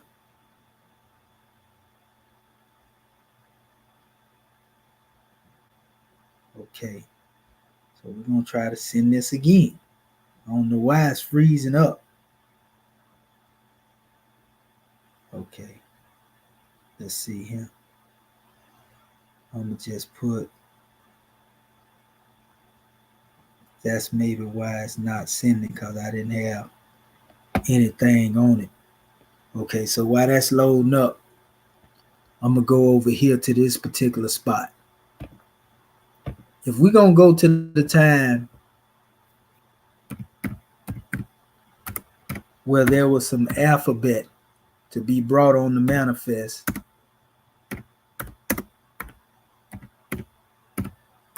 we show where modern scholars have mostly drawn from when it comes to dealing with this Canaanite information. Go to Isaiah chapter 19, and it tells you that 5 nations was going to be dealing with the language of Canaan. So the Canaanite alphabet, as we just showed you, come forth from the Phoenician alphabet. And we showed you the site on numerous occasions. We ain't gonna go all the way into this. We just going to show you what this is. This is Mount Sinai. When we showed our family this before as well, when it comes to dealing with Moses, this is where there are still tablets of law there today. So if we dealing with science and observation, it's right there. Can't nobody deny this right here. Come on, open up page. We got full internet capabilities. What are you doing? Hold up. Okay. And this is the area right here. This is, it's a whole bunch of these here. We was talking about the tablets of the 10 Commandments and so forth and so on. All you got to do is really look in this area in Mount Sinai and Sarabat al-Qadem. And you're going to see a lot of that going on in here, people. It's all over the place. This is where they say they found the first Canaanite alphabet. And also, this is the same area, where they actually found this hieratic demonstration that I'm talking about. And you can see this stuff. This is outside of Egypt in Sinai, the Mount Sinai region. You see? Let me show you here. These are the inscription they found on Sarabat al-Qadem. And this is what the brother was trying to talk about, asking me about chicken scratch. Is what he was calling it on the Sarnetta channel. No, it's not chicken scratch. This is what we call Proto-Canaanite. And this is not the alphabet in the form of Paleo-Hebrew. This is the pictorial expression of Proto-Canaanite here, which is totally different. And this is why I was telling him it wasn't correct. These are some of the Sinai inscriptions right here, right? As Mustafa Gadala referred to it as the much to do about nothing Proto-Sinaitic script. But we're going to show you what this stuff deal with. This is where Moses was. Now, based on the observation of here, let's just say if Moses wasn't here, we still see these tablets, of inscriptions up here. You see? And this is just dealing with pictorial expressions, but we also just showed you, the Proto-Canaanite version, which was right here. So we definitely know it's some measures that was on the manifest in regards to dealing with writing, so to speak, right? Here's another special measure here, dealing with the Proto-Sinaitic, measures. This is all dealing with Sarabat al-Qadem. It's a lot of Egyptian. This was a temple that was dedicated to Het Heru, a Hathor, for those who don't know. You see, so it was some comedic activity up here. And to show you where this is on the map, this would be the Red Sea. This is up from the Red Sea, what they call the wilderness of sin and all of that right there. You know, this is up in this particular area on the other side of the Red Sea. What is all this Kemetic material doing over there? Unless somebody from Kemet went over there. Mustafa Gadala would tell you that this was colonies of ancient Kemet that went over there. You know, and that's a grand drawing in and of itself. Colonies of ancient Kemet that went over there. So let me go over here and see that other portion come through yet. Let me see. I'm going to do it this way.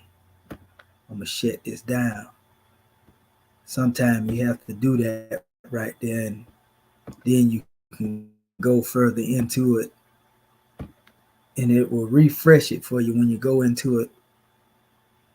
I'll reopen it. Let me see. If not, I just go with what I got and just read. That's what I'm going to do.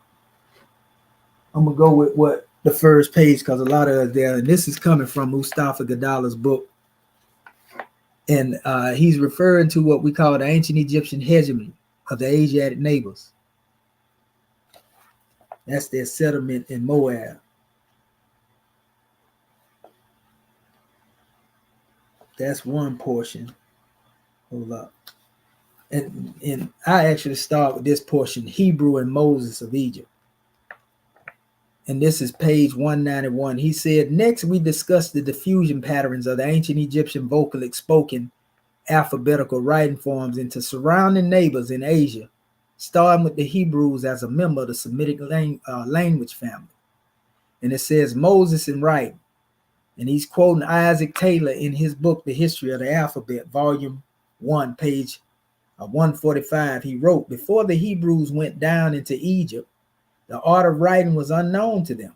When they came out of Egypt, they possessed it. That's the same thing that I just gave to you in my particular drawing. So now you know where that come forth from right here. See, it says the sojourn of Israel in Egypt is nearly synchronous with the Hyksos period. Before the Hebrews went down into Egypt, the art of writing was unknown to them. When they came out of Egypt, they possessed it. So this is an excerpt right here of what Mustafa Gadala just quoted in his book. You see, page 145, Isaac Taylor book, The History of the Alphabet. That's where this is coming from. Then he go to page 149 in the same book. You know, volume 1, Isaac Taylor wrote, it will be observed that names of the Semitic letters are without exception consistent with the suggested origin of the alphabet in the Nile Delta.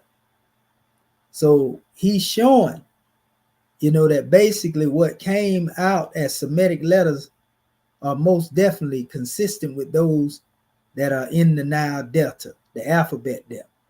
So he says, ancient tradition ascribed the authorship of the Pentateuch, the first 5 books of the Old Testament, to Moses, right?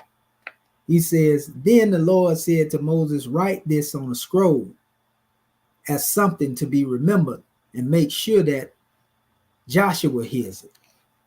According to the Bible, the Pharaoh who was killing the Hebrew children, and we actually have this right here. Let me share this with you. This is the portion that we do have in our email. We can actually show you that. We can read it from here. Let's blow it up. It says, then the Lord said to Moses, write this on a scroll as something to be remembered and make sure Joshua hears it. According to the Bible, the Pharaoh who was killing the Hebrew children to keep the Egyptian purity accepted baby Moses into his residence. As a result, Moses was adopted and brought up and educated in Egyptian surroundings. You know, they say he was learning the wisdom of the Egyptians, right? It says, later we learned that after killing an Egyptian, Moses escaped into Sinai, hid among the Hebrew tribes after spending about 25 years in hiding in the wilderness, fearful of his life or for his life. The biblical Moses began the preparation for a comeback. Strangely enough, his fear for his life was totally gone, and he was not worried about confronting the Pharaoh. Below is shown one of the countless numbers of proto-Sinaitic scripts that are just no different than the letter forms found in populated areas of Egypt. And he shows a copy of this script here. You see, right here. These are actual alphabet. This is a pictorial expression, nothing more than what would be considered a caption. You know, some people come and this is Kepler, you know, Ra, and, you know, they'll go into all that. But this is the actual alphabet surrounding here. And if you look at this style, it's definitely, even though it's called, most cases, Phoenician style, this is the Egyptian form, Egyptian script. But it says Moses did not need help to communicate directly, right? Now notice it says he escaped in the Sinai. And there were some Hebrew tribes in Sinai, right? Let's go to the next measure here. This is what we just read a few minutes ago. So we don't have to read that again. You know, in the beginning, I was actually looking for that and didn't find it. But anyway, it says, with the Egyptian Pharaoh in his court, for all spoke the same language of Egypt. Moses did not need any help to communicate directly with the Egyptian Pharaoh in his court, for all spoke the same language of Egypt. Moses and Moab. It says the account in the Old Testament of the failure of Moses to reach the promised land, his death, and his burial in an unmarked grave is another curious episode. We are told initially that when his followers complained of thirst, Moses used his rod to smite a rock and bring forth water, and it was called the water of Meribah. Meribah. There's some sound shifting going on in there. That's a whole powerful measure there, but we'll go into that later. A location in the north center of Sinai, south of Canaan. It was this action that would later haunt him. It says sometime later, when the Israelites were camped on the banks of Jordan near Jericho, it says in opposite Canaan, Moses learned, according to the book of Deuteronomy, that he was to be denied the opportunity to cross the river, no matter how hard he pleaded. I pray thee, let me go over and see the good land that is beyond Jordan. That goodly mountain in Lebanon, the Lord says, speak no more unto me of this matter. Thou shalt go not go over to this Jordan, right? Deuteronomy 3, verses 25 and 7. We already know about this. Moses was said to be punished because they say he broke the tablets of law in his anger. But anyway, in the book of Deuteronomy, we have an account of the actual death of Moses. And the Lord said to him, get thee up into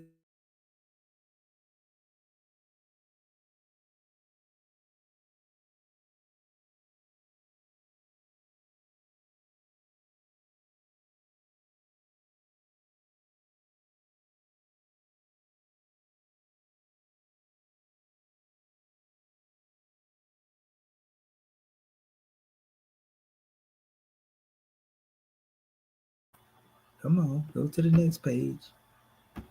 Is it going to give it here? If not, I'll read it out the book.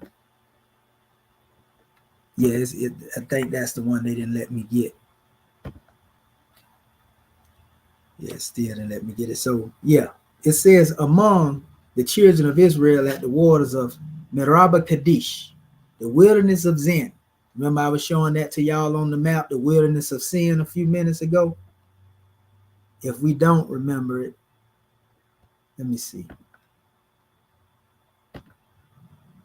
I can try to get back there for you. Yeah, on the other side of the Red Sea. Yeah, right here. Yep.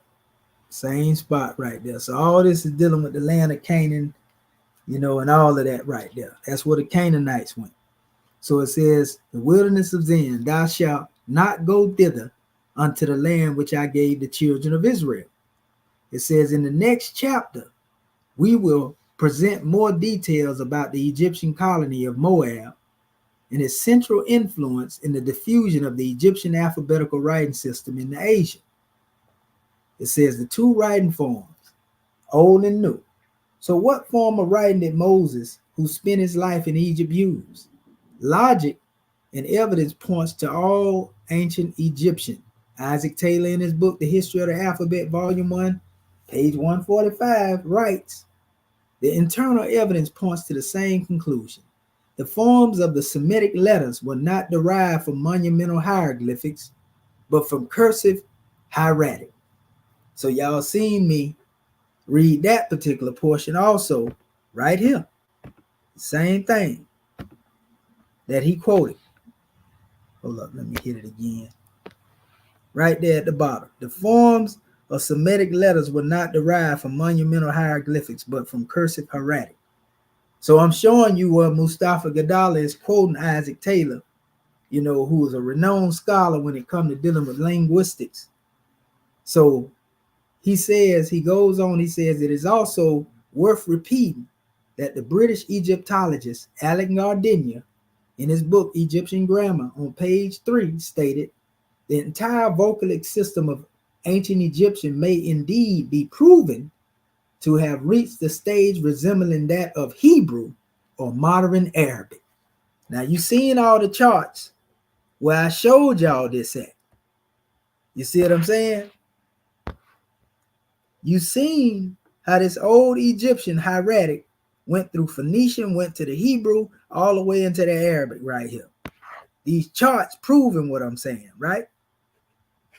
So, they say they want the sources, we giving them to you. It says, for the sake of writings, the Unica style, just like ancient Egypt, was used, which was revived in the 20th century before the Hebrew language. It says, as the sole style of newfound state of Israel in 1948, when they come up with that Yiddish or that box Hebrew, that's basically featured in that chart right there. It says, here again, a distinctive language is being awarded to a new state.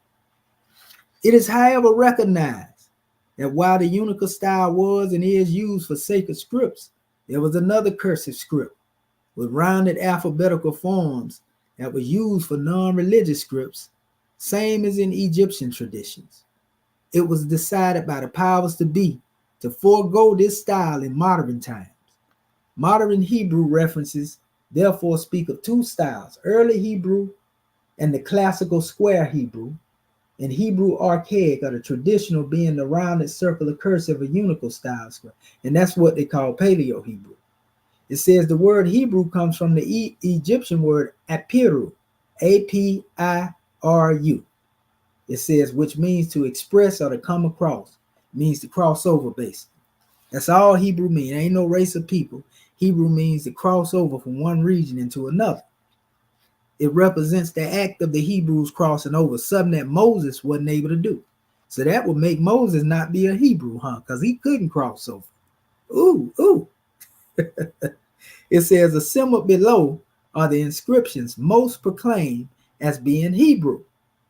From various locations in Palestine, Israel region, it is all obvious that such letter forms are found exactly in ancient Egypt long before, during, and after the times of such inscriptions.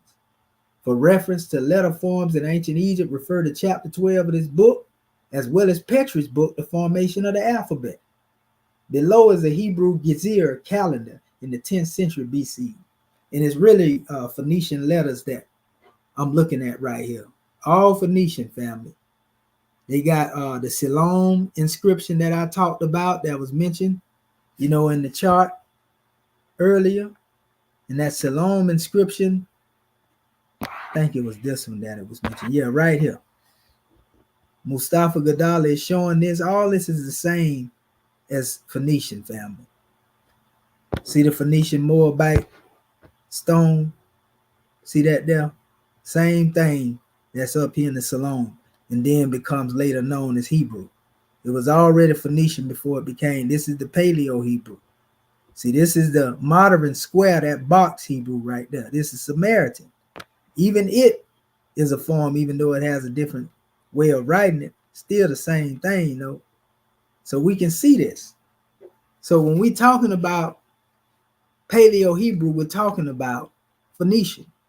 And the Phoenician we approve has come from the hieratic. Mustafa Gadala is showing this on page 196 in this book. Marks found in Samaria, Megiddo, Lachish, Also inscribed on the ostraca from Ahaz's palace, on both sides. And then he says to sum up the sameness of the Hebrew writing scripture to the ancient Egyptian system, as outlined in chapter 11 of this book, he stated the same configuration of the alphabet in the same order, ABGD, ABGD. The same letter forms were present in Egypt much earlier than Moses, are consistent with the letter forms in Egypt utilizing various writing tools and surfaces, was also evident in Petrus' work. And then he went into, the different letters and the amount of letters that were written. So it's talking about the Abjad being in that region,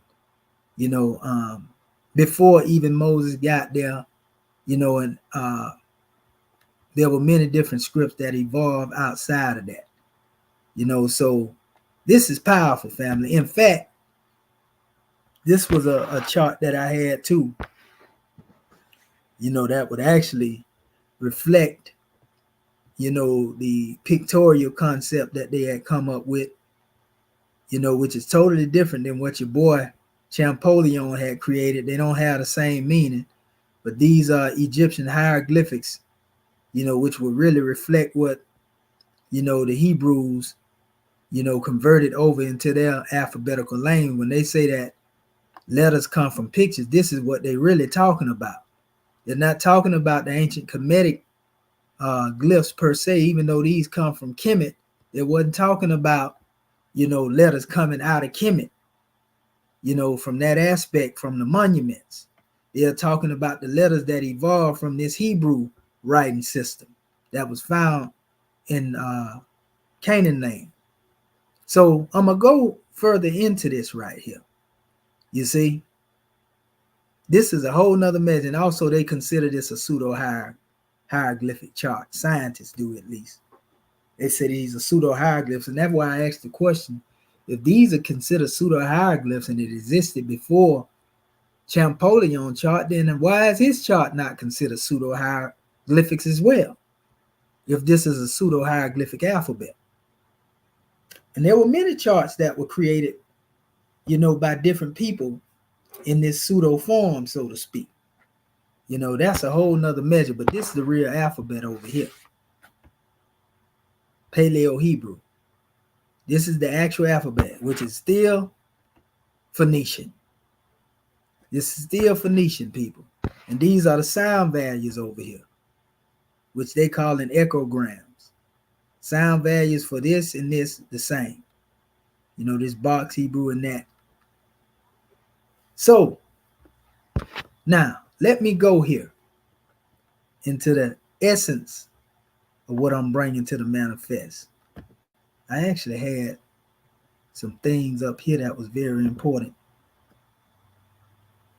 Let's see here. Give me 1 second.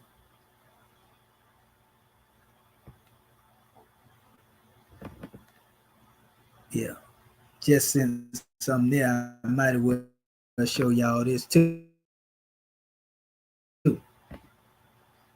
Come on, open up.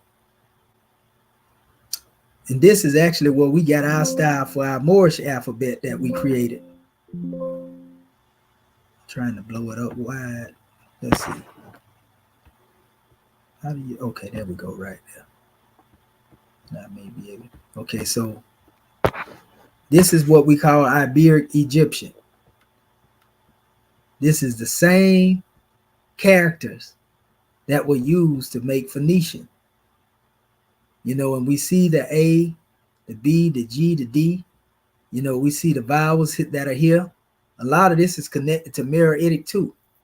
See the K, Ki, Kai, Ko, Ku, A, B, Bible. This is all dealing with Abjad and what we call a vowel system. So even vowels come from our people. Now look at this same language that is known as Iberic Egyptian. I'm trying to blow this up. It ain't let me blow it up. Let's see. I'm going to try it again. No, it ain't. Yeah, there you go. All right.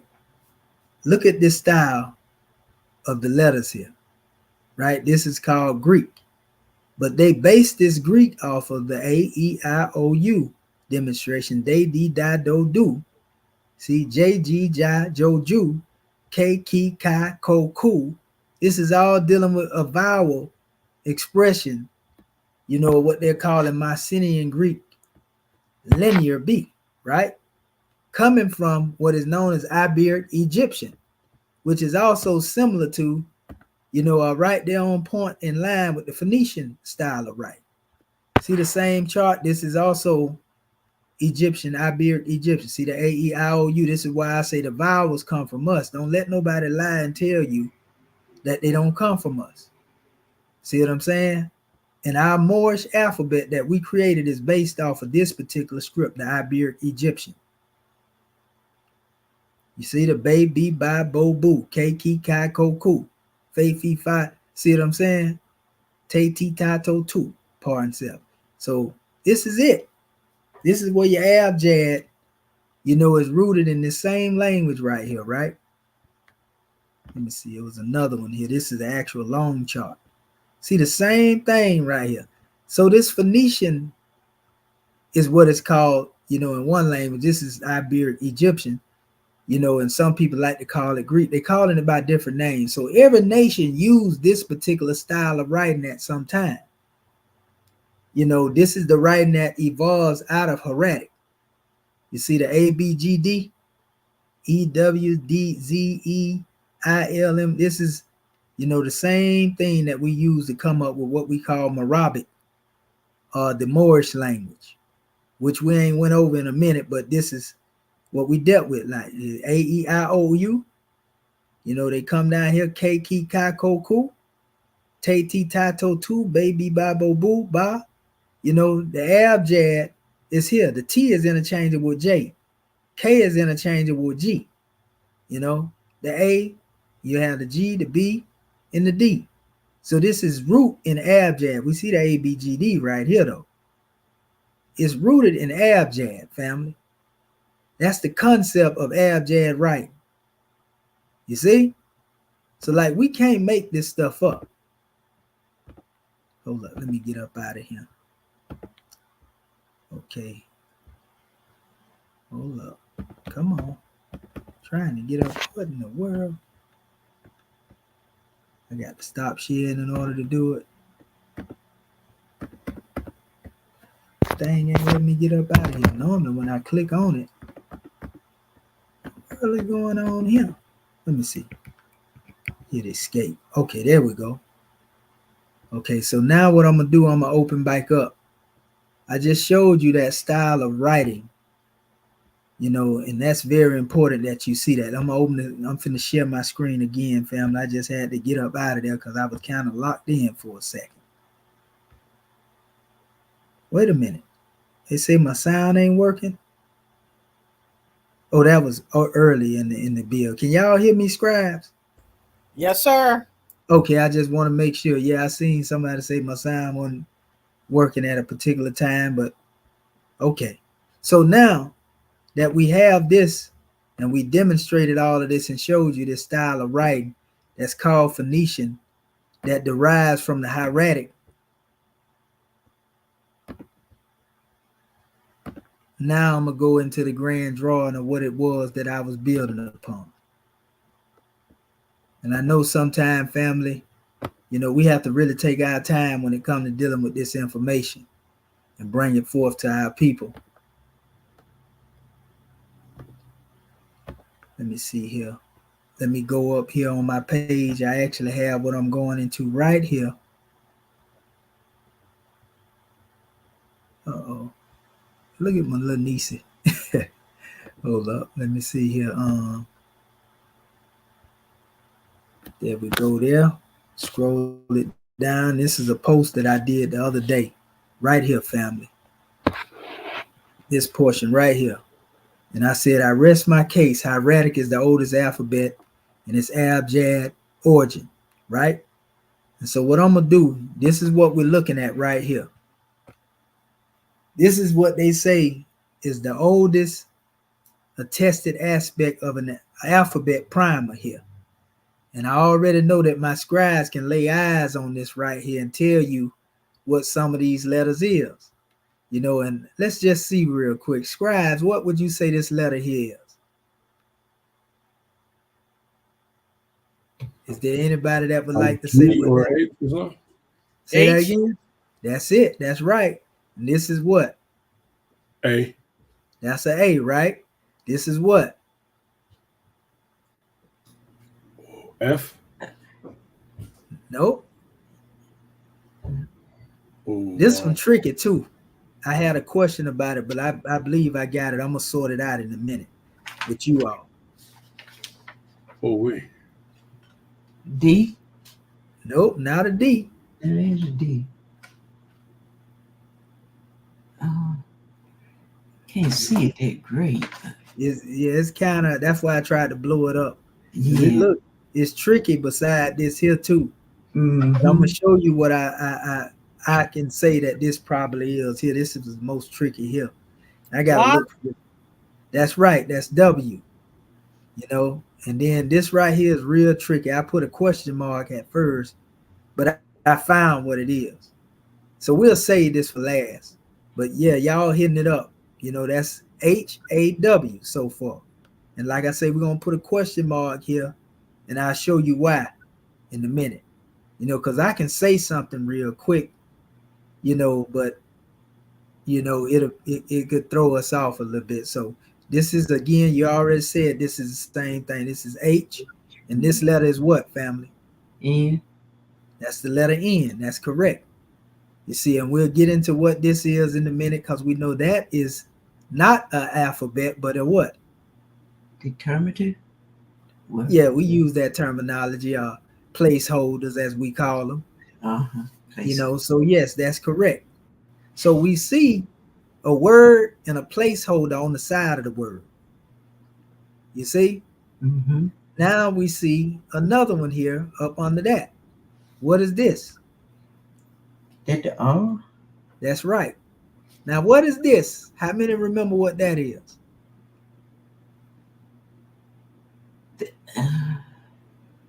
Is that the? I ain't gonna say. It is what it is. What it looked like. What? A? L? A. No, A. L? it's a divider. Oh. Oh my goodness. Yeah, that straight line is a divider. That's why I say it is what it looked like. Yeah, I didn't pick up on Yeah, I that. went to Arabic. Yeah, y'all went to Arabic on me, huh? Yeah, yeah. So this is R, R. Yeah. and then this is what? Oh, them two little two dots. Mm-hmm. That's a tricky one too. It's two Does or it something. signify a number? Nope. It's something that actually is in the alphabet. It's two of them, but they also have one of them. I'm giving y'all a hint. Oh, oh man.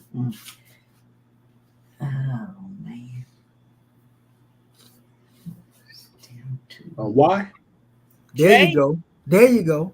Was Both of them. You can say J or Y because they interchange. You could have said an E or I too if you wanted to. Oh, okay. That's right. Because that's the symbol for what they try to transcribe in the reed leaves. So the next one y'all already gave that. That's W. So that's R, and this is separated like Rayal. And we see that this end portion is what?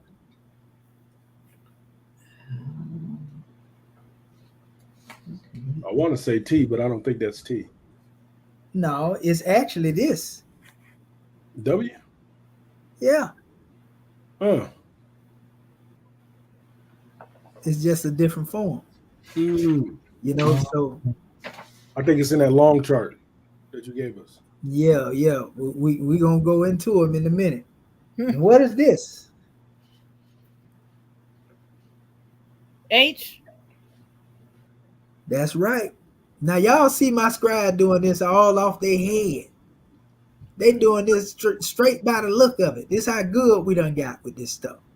We gonna show you what it is in a minute, but they telling you straight off the dome. We already know this A. Y'all already said that up here. This is R.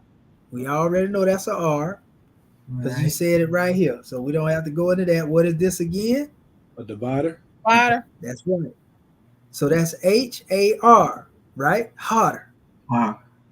You see? Uh-huh. So far what we have here is ha, hin, right? And this Yep. is Ray, yo, right? And this is har. Ha, hin, Ray, yo, har is what we have so far, right? So what is this? I know that's a P at the top. That's exactly what it is. And we already know what this is because we just said it. Why? Why? Yep. And I have a guess here on this one right here. I'm going to say this because I know that our family may not be able to get into Teppy? this one. D or T? Huh? Say it again? Teppy? Not it could be a T. It Or could be a D? T or a D, right? Mm-hmm. But it can also be a A. Mm. Happy. But you know, we're gonna go between those two. We'll look it up in a minute. Okay. We'll look it up in a minute and we'll see. That's just my guess, but it could be either one. We're gonna see which one fits the attestation of this here. So we can either say it is, you know, Hartepi or Hartepi. You see? And then what is this? I. No. Say that again? I said I, but because it's a single, ain't that the read? No, sir. It's not an I. Because it's coming down and This is not a letter oh, in that particular sense. In that sense, it you know, it could be a letter, but it's really more of a indicator, so to speak. indicator. Okay. This ain't really used so much so as a letter, you know, in that context though. It's actually W, but it's still referring to a thing. You see? Mm. But that's a whole nother measure. We're gonna get into that in a second. What about this? M. N. There's three of them now. Yeah, that's the three finger. Got the three of them. Close, you close. It's close to N. M? That's right, but M in something else. M and It's R? Mu. Okay. MW. Right? And then this is the N. And That's what y'all looking at. Mm-hmm. And this is something under the N. What is that? It looked kind of crazy, but it's y'all know what that is. That's exactly what it is. I was seeing if somebody was gonna pick up on that. You know what I mean? That's exactly what it is. It's an A. You know, and we already know what this is. Yeah, that's the N. Right. What about this? Now this is real tricky. Ain't that ab right there? Yeah, That does look like the heart. He caught it up. That's right.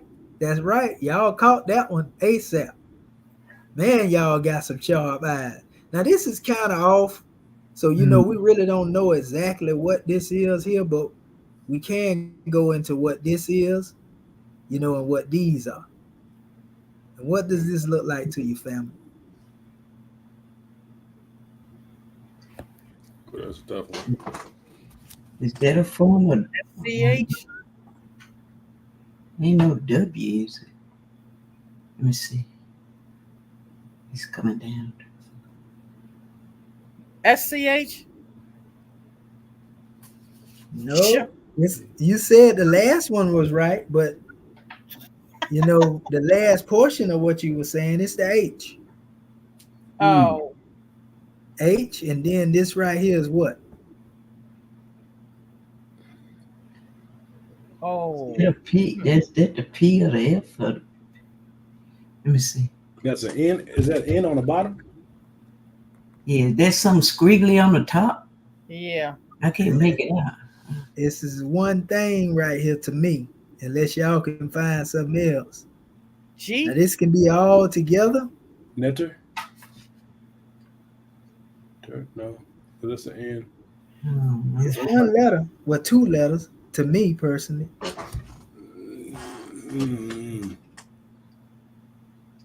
Because that can either be attached or detached right there. This here.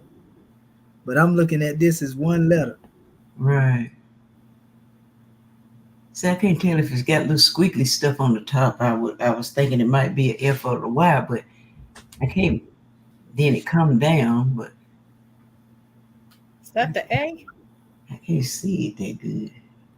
It's the K or the Q to me. And Yeah. then this right here represents either another A or it can be a W. I'm debating on this right here. This here, I'm trying to figure out what this is. I know what it is. I done seen it before, but I can't really locate it right now. This we know is the phallic symbol.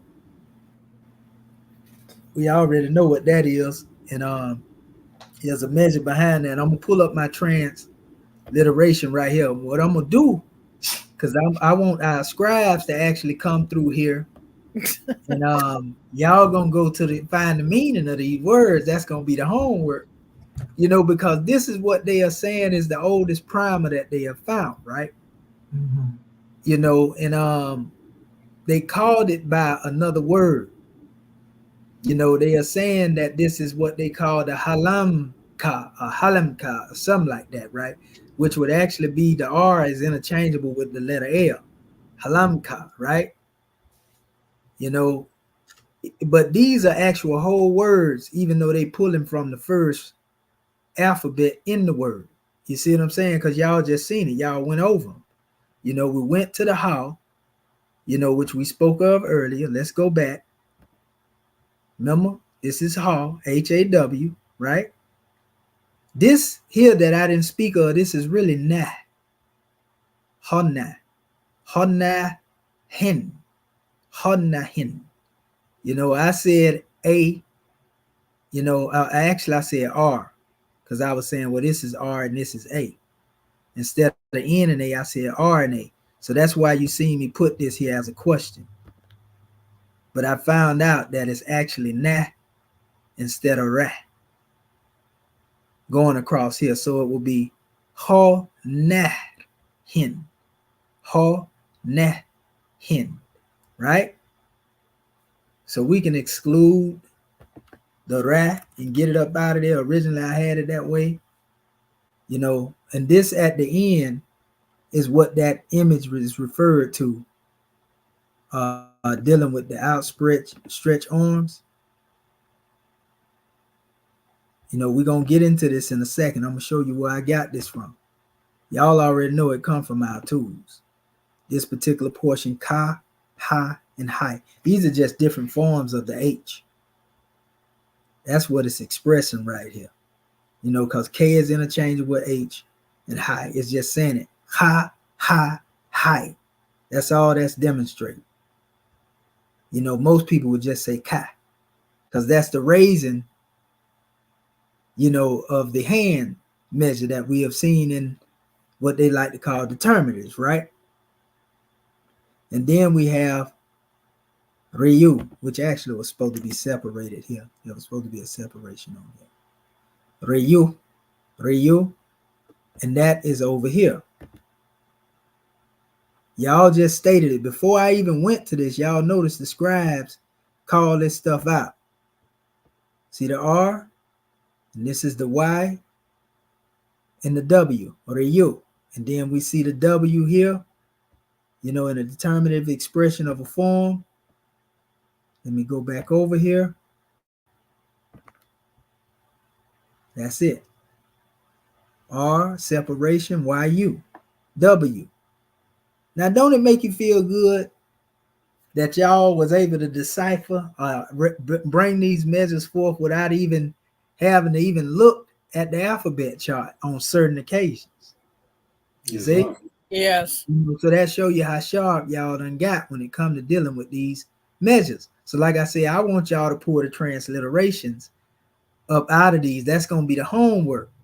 But I'm going to get into, I want to show y'all why they're calling this the ABGD and what it has to do with what we were talking about and where it was found at. We're going to go into the article in a minute. Let's keep going through these lines though. Haraapi, our family said tappy, Haratapi, and this is soup at the end. That's the symbol that's at the end.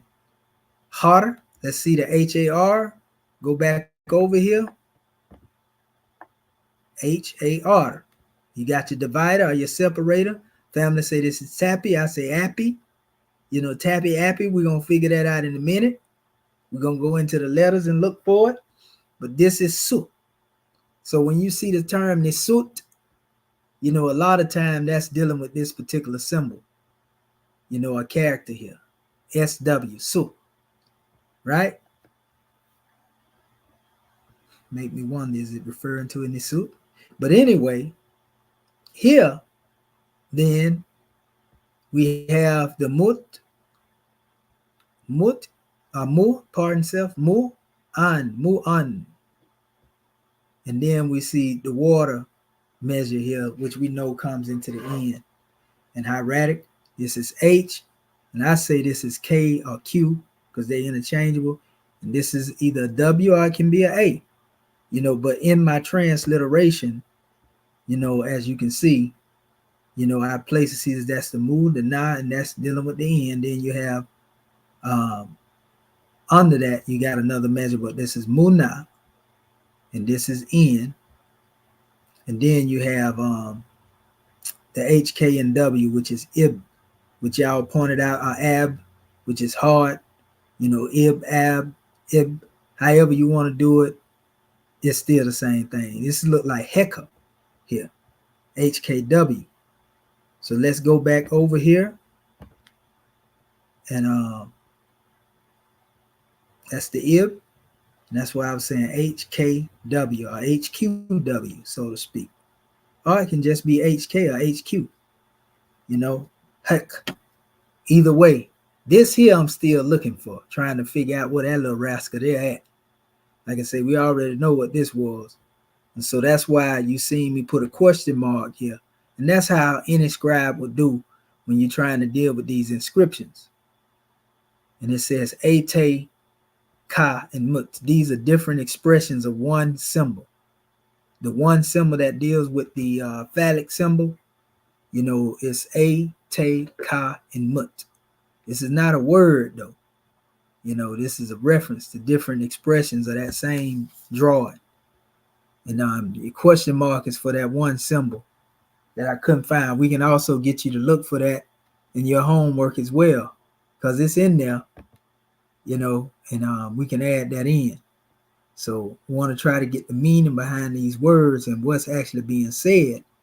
But whoever this scholar is, they drawed from these letters, the H, L, H, M, H, you know, and you know, the K, so to speak, and A, that may even be a K, who knows? But I do know they made reference to that here because we know L is interchangeable with the R. And I'm going to show you what I'm talking about. Now we're going to go into what has been said here about this particular relic. As you see it being 3,400 years old, here it is right here. It says, first written record of Semitic alphabet from the 15th century BCE found in Egypt. So they found this in Kemet, inscribed 3,400-year-old limestone flake from the Luxor's first and second transliteration of early Canaanite alphabet. So this was found in the same area where the Canaanite alphabet is, but they are also basically showing the connection of the Canaanite to this alphabet. And notice they're using the term Semitic, because that's a whole nother message. Now, this is the other side of that special demonstration. We'll probably try to get our family to go into looking for this in their homework as well, you know, on their own, you know. But let us go on. It says, newly deciphered Egyptian symbols on a 3,400-year-old limestone ostracon from Luxor's tomb of Sneferi. Sneferi is what they found, is the tomb of Sneferi. It says, appears to be the first written evidence of the ABC letter order of the early Semitic alphabet, according to the University of British Columbia Egyptologists. So they're saying this is the first order. So if you were to ask me, you know, well, where's the original hieratic alphabet or evidence of it? It's right here. It's right here, family. And this is automatically older than all them other languages that they've been trying to talk about. See what I'm saying? This is the oldest. And this is what I was saying right here. In this article, a double abecedary. And this is actually another drawing, on what we call the ABGD demonstration, the abecedary, abecedary, but it says Halahan and ABGD. It says on the TT90 ostrich. So this is the actual number in the museum, TT999 ostrich. So remember that. It's a double abecedary drawing. I didn't go into the other one yet, but I did go into this one. Maybe the other one has the abjad portion on it. The side that I showed you up here. Where's that? Oh, it done disappeared. What in the world? Oh, there it go right there. That one that I just showed you there. But the halaham, this is the term they use in Hebrew, for this expression of abjad. And so what I was saying is, if you look at this halaham and you go back over here, we can see it. Hold up. Okay. Yeah, we can see how it connects to this particular portion. See, this would be H. If you were isolating these first letters from each other one, it would be H, L, H, M. You see, in this H going on with it, if you was going all the way down there, we can still see the connection of the halaham portion that they're trying to speak of. So they are trying to say that this is where what they call the halaham, that makes up the first of these letters, would actually represent, that alphabet form, which is another word for abjad to them. You see? So let me do this real quick. They may even have it here. I can probably pull it up in the I probably can pull it up in the,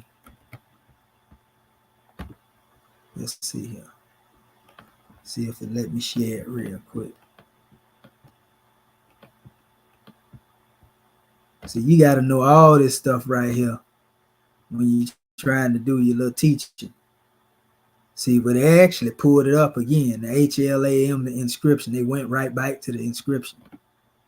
This is just another attestation of it.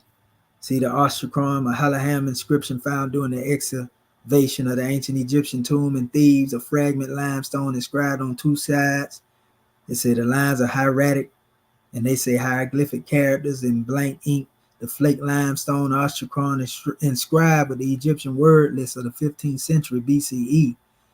It says, turns out to be the world's oldest known abecedary. And so it goes on into the breakdown of this right here. Really the same thing that I was getting ready to read. The words have been arranged according to their initial sounds. And the order found here is one that is still known today. This discovery by Ben Herron, Leiden University. It says, with the funding from Free Competition Humanities has been published in October, the issue of the journal Near Eastern Studies. On one side of the flake is a transliteration in the cursive Egyptian writing of the sounds that signify the beginning of today's Hebrew alphabet, Aleph, Bet, Gamil.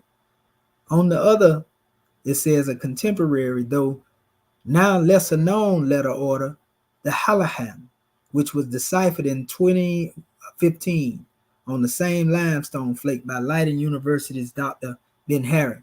So one side is dealing with the Aleph Ba, you see, and we can actually see it right here. Yeah. I, Ba, Ja, Da.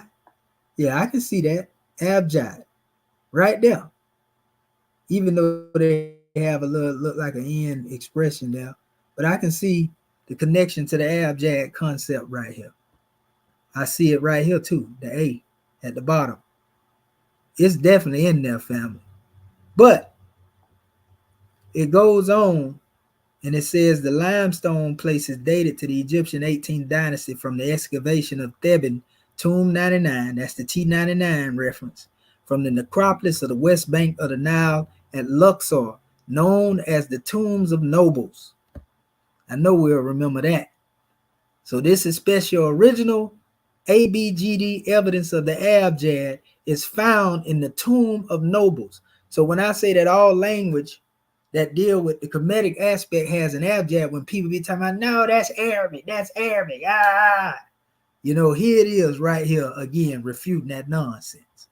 So the director of the Cambridge Theban Tombs, the Tomb of Nobles, Project D. Nigel Strudwick found the object back in 1995 in what he calls a later tomb shaft, dated to about 1450 BCE.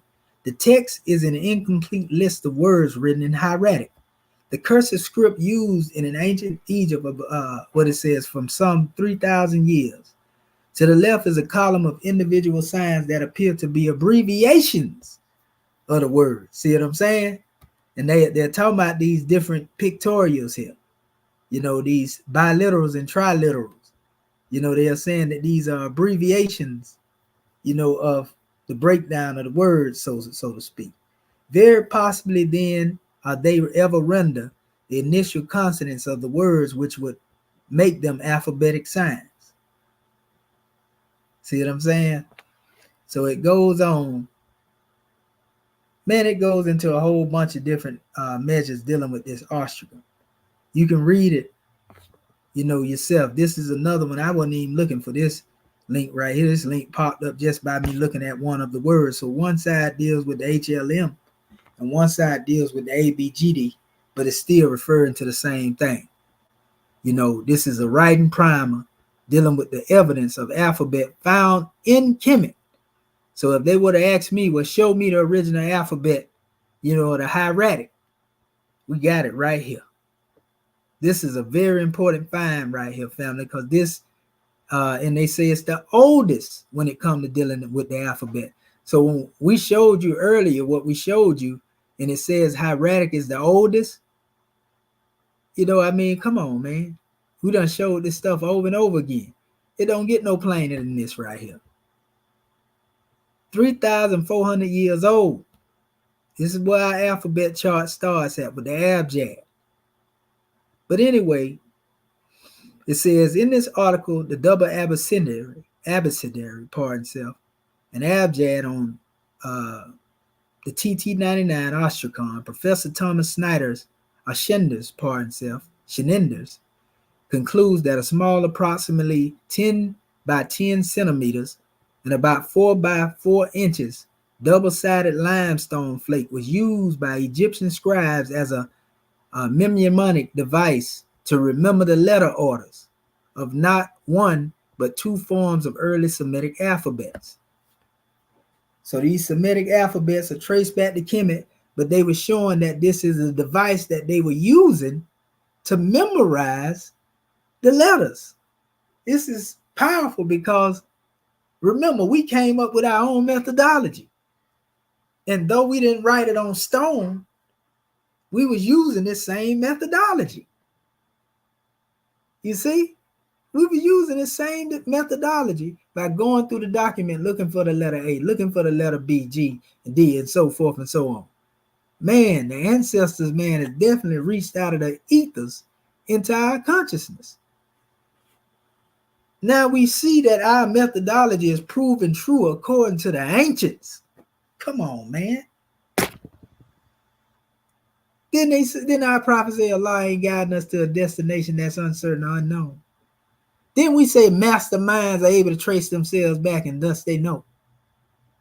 Come on now. See, we ain't saying just because the priest told us so. We ain't Barato Araboing over here. It says one side of the flake is in Schneider's recent discovery in the translation into cursive Egyptian writing, the sounds that signify the beginnings of today's Hebrew alphabet. Meaning the Hebrew alphabet come from this Kemetic Egyptian, and we just showed it come through the phonetic, Phoenician, which come from hieratic. So when they think that I'm just making this stuff up, come on, man, we can't even, look, this is how it always has been, though. When I do a research, and do it well, it's almost like the great God Allah always sent me a confirmation of what it was. That's why I say I don't read for information. I read for confirmation. And if we ain't get no confirmation up out of this, there ain't no more. But this right here killed the whole argument about which came first, the glyphs or the hieratic. This ends it right here. Who gonna come up against this? Because in order for you to come up against this, you got to produce now, the pictorials as an alphabet chart. And boy, I wonder how long. Y'all better hope they dig it up so y'all can shut me up. But we got proof of the original hieratic. You got to use a little humor. But anyway, Aleph Bet Gamil on the other contemporary, though now lesser known letter order called Halahan, which was deciphered in 2015 on the same limestone flake by Leiden University Dr. Ben Harrigan. The limestone piece is dated to the Egyptian 18th dynasty from the excavation of the Theban tomb 99 from the necropolis on the west bank of the Nile at Luxury, known as the Tomb of the Nobles, directed by Cameron's then Theban Tombs Project, Dr. Nigel Strudger. It's just going into the same information here. So it says the reason why the object is in the tomb is really unknown. Strudger told the Times of Israel, he said, in terms of its context, it is possible that it was introduced into the shaft as late as 110 years ago, as the tomb was used as a house as late as 1907. That's close to the time when the prophet was on right around the time when the prophet was on the manifest.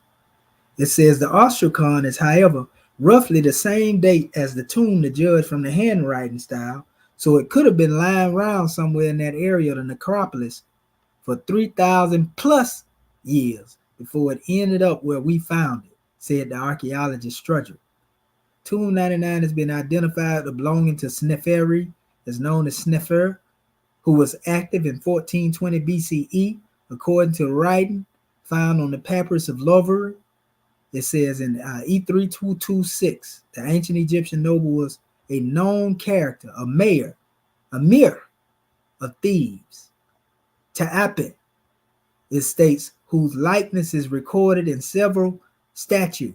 Likewise, he recorded his name when he stood a monument in the temple of Hetar, in the turquoise quarry site at Sarabat el-Qadim, right there where the language is found. Coincidentally or not, the first inscriptions of the written Semitic alphabet, often called Proto-Canaanite, are found at this Sinai quarry site. So there's a connection between, Sneferi and Sarabat el-Qadim in Sinai, where the language or Canaanite language was found. Oh man, this is powerful, people. This is powerful. Hold up. It says, according to Hebrews University head of Egyptology, Professor Orley Goldwasser, the origins of the Semitic alphabet came from, come on, man. It says, came from Canaanite quarry workers at Sarabat al-Qadim site, who are experts in extracting the precious blue-green stone, were illiterate. I hate when they try to do that. These people were illiterate, but they came up with the alphabet. And they doing that because they know that these were Egyptians, and they don't want to say this came from the Kemites. They want to still say that Hebrew was the first alphabet, but no, Hebrew has an origin to it too. Canaanite has an origin to it too. It says, after enviously watching their Egyptian colleagues worshipfully engraving their devotion to their god through beautiful hieroglyphs around 1800 BCE, these workers decided to adapt the 1,000-year-old Egyptian characters into phonetic symbols, essentially invented our alphabet. See, that's why I said, and we talked about this before, when they talk about stuff coming from pictures, they ain't talking about the ancient Egyptians, they talking about the Hebrews come up with this. And it still doesn't justify why Champollion did what he did. In fact, make you think, should this be the one that they should be following instead of his particular decipherment? Or should we be going in there trying to use the Hebrew, characters to decipher some of these glyphs? I'm just giving a little aspect of humor. But anyway, and some sarcasm mixed in with it. It says, thus Aleph today, the first letter of the alphabet, was named after their primary god, Aleph. We know F is interchangeable with W. Aleph, which make you think about Allah, huh? But this letter A, and this goes into that measure when we was dealing with the Aliite degree. But it says, meaning bull in Canaanite, symbolized by an ox head for the sound bee they used to house bait. So wait a minute. If this is dealing with God and we talk about the nearest place that we can meet Allah is in the heart, and this bee is a representation of the house, and this one represented by the head, so the house of Allah is in your head, huh? The nearest place you can meet him. But it says, explain gold washer in a video that accompanied Israel's museum exhibit. Whether if Sniffery or who arrived at Sarabat el-Qadim site several hundred years later was aware of the Proto-Canaanite script is unknown. So they don't know whether this particular people was aware of it or not, but they just connecting the scripts. However, Goldwasser said, if it is indeed the same person, all we're able to carefully suggest is that he knew the Canaanite language, and that is one of the reasons he was there at the quarry. Regardless, says Goldwasser, he could have not learned the order of the alphabet from the Sinai inscriptions. That's right, because they come from Kemet.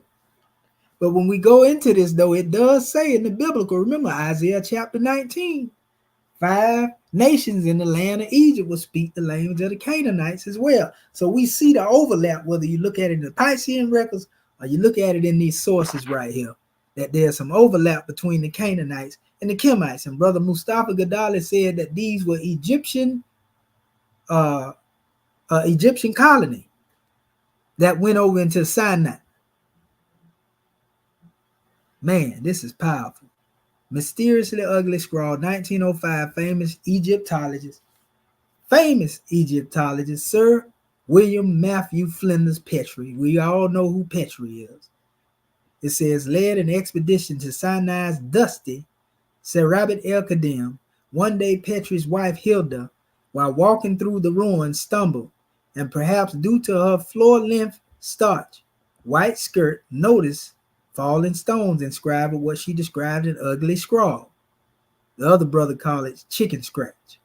It says they did not appear to her to be real hieroglyphs, explains Goldwash in 2010 Biblical Archaeology Review article, How the Alphabet Was Born from Hieroglyphs.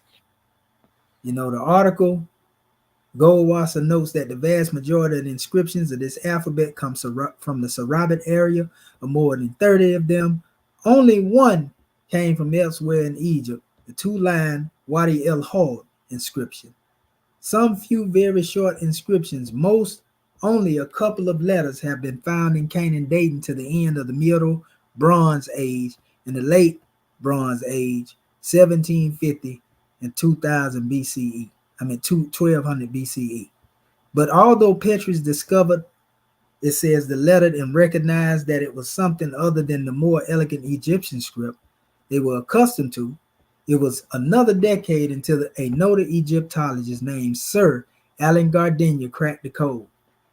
And I was talking to that brother about this before, dealing with these Canaanite letters.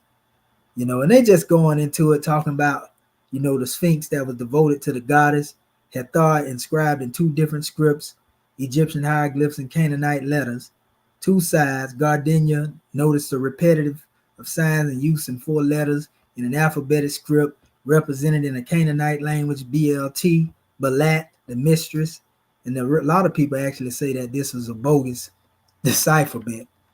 Didn't mean that he guessed at this, but it says the Canaanites addressed their goddess Balat and made the little Sphinx statue into a Rosetta Stone of sorts for Gardenia to finally decipher the Proto-Canaanite script. And so this is what they're trying to say. This is Balat written on this particular demonstration here. So nevertheless, they going into how this stuff, this alphabet, which was a primer, was hieratic, and they showing that the Canaanite language, is coming from this. And this is another thing the brother was asking me about Ugaritic. As evidence in the contemporary Ugaritic cuneiform tablets, they were originally two widely known contemporary letter orders in the numerous early Semitic language. So they were just another script that came later, the Ugaritic and all that right there, just like I was telling that brother when he was asking them questions on Sarnetta Channel. In fact, they'll tell you that it wasn't the Egyptians that was communicating in Ugaritic. These were the actual Sumerians and Akkadians that were communicating in that language. You see, the Egyptians would have been communicating in their own language. So, I have measures that actually deals with a lot of that as well. But I'm going to stop there because it ain't no need for me to go into the other one, the other link. I just put all those links up here so you will be able to see this. It ain't no need for me to go and say this because it's going to say the same thing that has been said already. And we don't want to get redundant up here, but we want to show you that we have the first ABGD chart. And it was found upon, the stones that were used. They mentioned the same thing here, for those who, again, go crazy when I say ABGD. And like it said here, look, the alphabet charts above elementary school chalkboards that predates the previous earliest known abecedaries, or abecedaries. The deciphered ostracon was initially found in the tomb of Luxor. Everything come up out of Luxor, huh? Y'all done seen this in my alphabet thing. See, they showing the order here as Proto-Sinaitic in their Hebrew origins to the Phoenician, then the Old Hebrew, then the Aramaic, the Greek, the Latin, the English, all of that coming up out of there.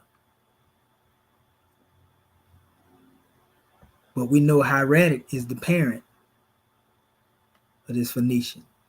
These are the pictures that they are saying they adopted to represent these letters.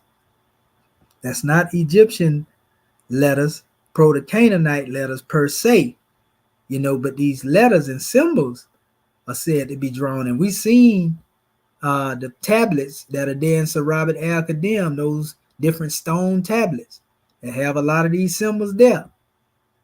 So I'm no doubt in my mind that your boy Champollion didn't, come up with this same concept based on this process and tried to apply that to the Greek alphabet. And that's how he created his transcribed alphabet from that of ancient Kemet. Because these letters are different from those letters. Both yet they are pictorials. Somebody got to be right and somebody got to be wrong. If the letter A represents something different, but they coming from the same symbols, the symbol origin of the hieroglyphs, then somebody right, somebody wrong, or both of them wrong. But they call this pseudo hieroglyphs again. So why wouldn't your boys be pseudo hieroglyphic as well? You see? So yeah, this is a powerful demonstration, family. So what I'm going to do, I'm going to open up the floor now to my scribes and see what they have to say about this. I know they loving this find right here. Goodness gracious. Islam. Sister Grand National Secretary of the State, Sister Shepsut Ma'at Anpu Tutankhamun Bey. Islam. Drop the mic. Did you drop the mic, Mo? I just dropped the mic. Look, having already risen, giving praise and honor where due. You know what? When you were going through these various stages and showing the parent and also the children languages, it just took me back when you put out there in the ethos, where is the alphabet chart? Show it, and it just manifests in the universe. And the thing about it is, what was so plain to see, everything again coming out of Kemet, the hieratic, and then you actually see the demonstration. And when you look at the child languages of Phoenicians and also Paleo Hebrew, even with all of that, you still saw the remix when it come down to trying to make everything come out of Hebrew.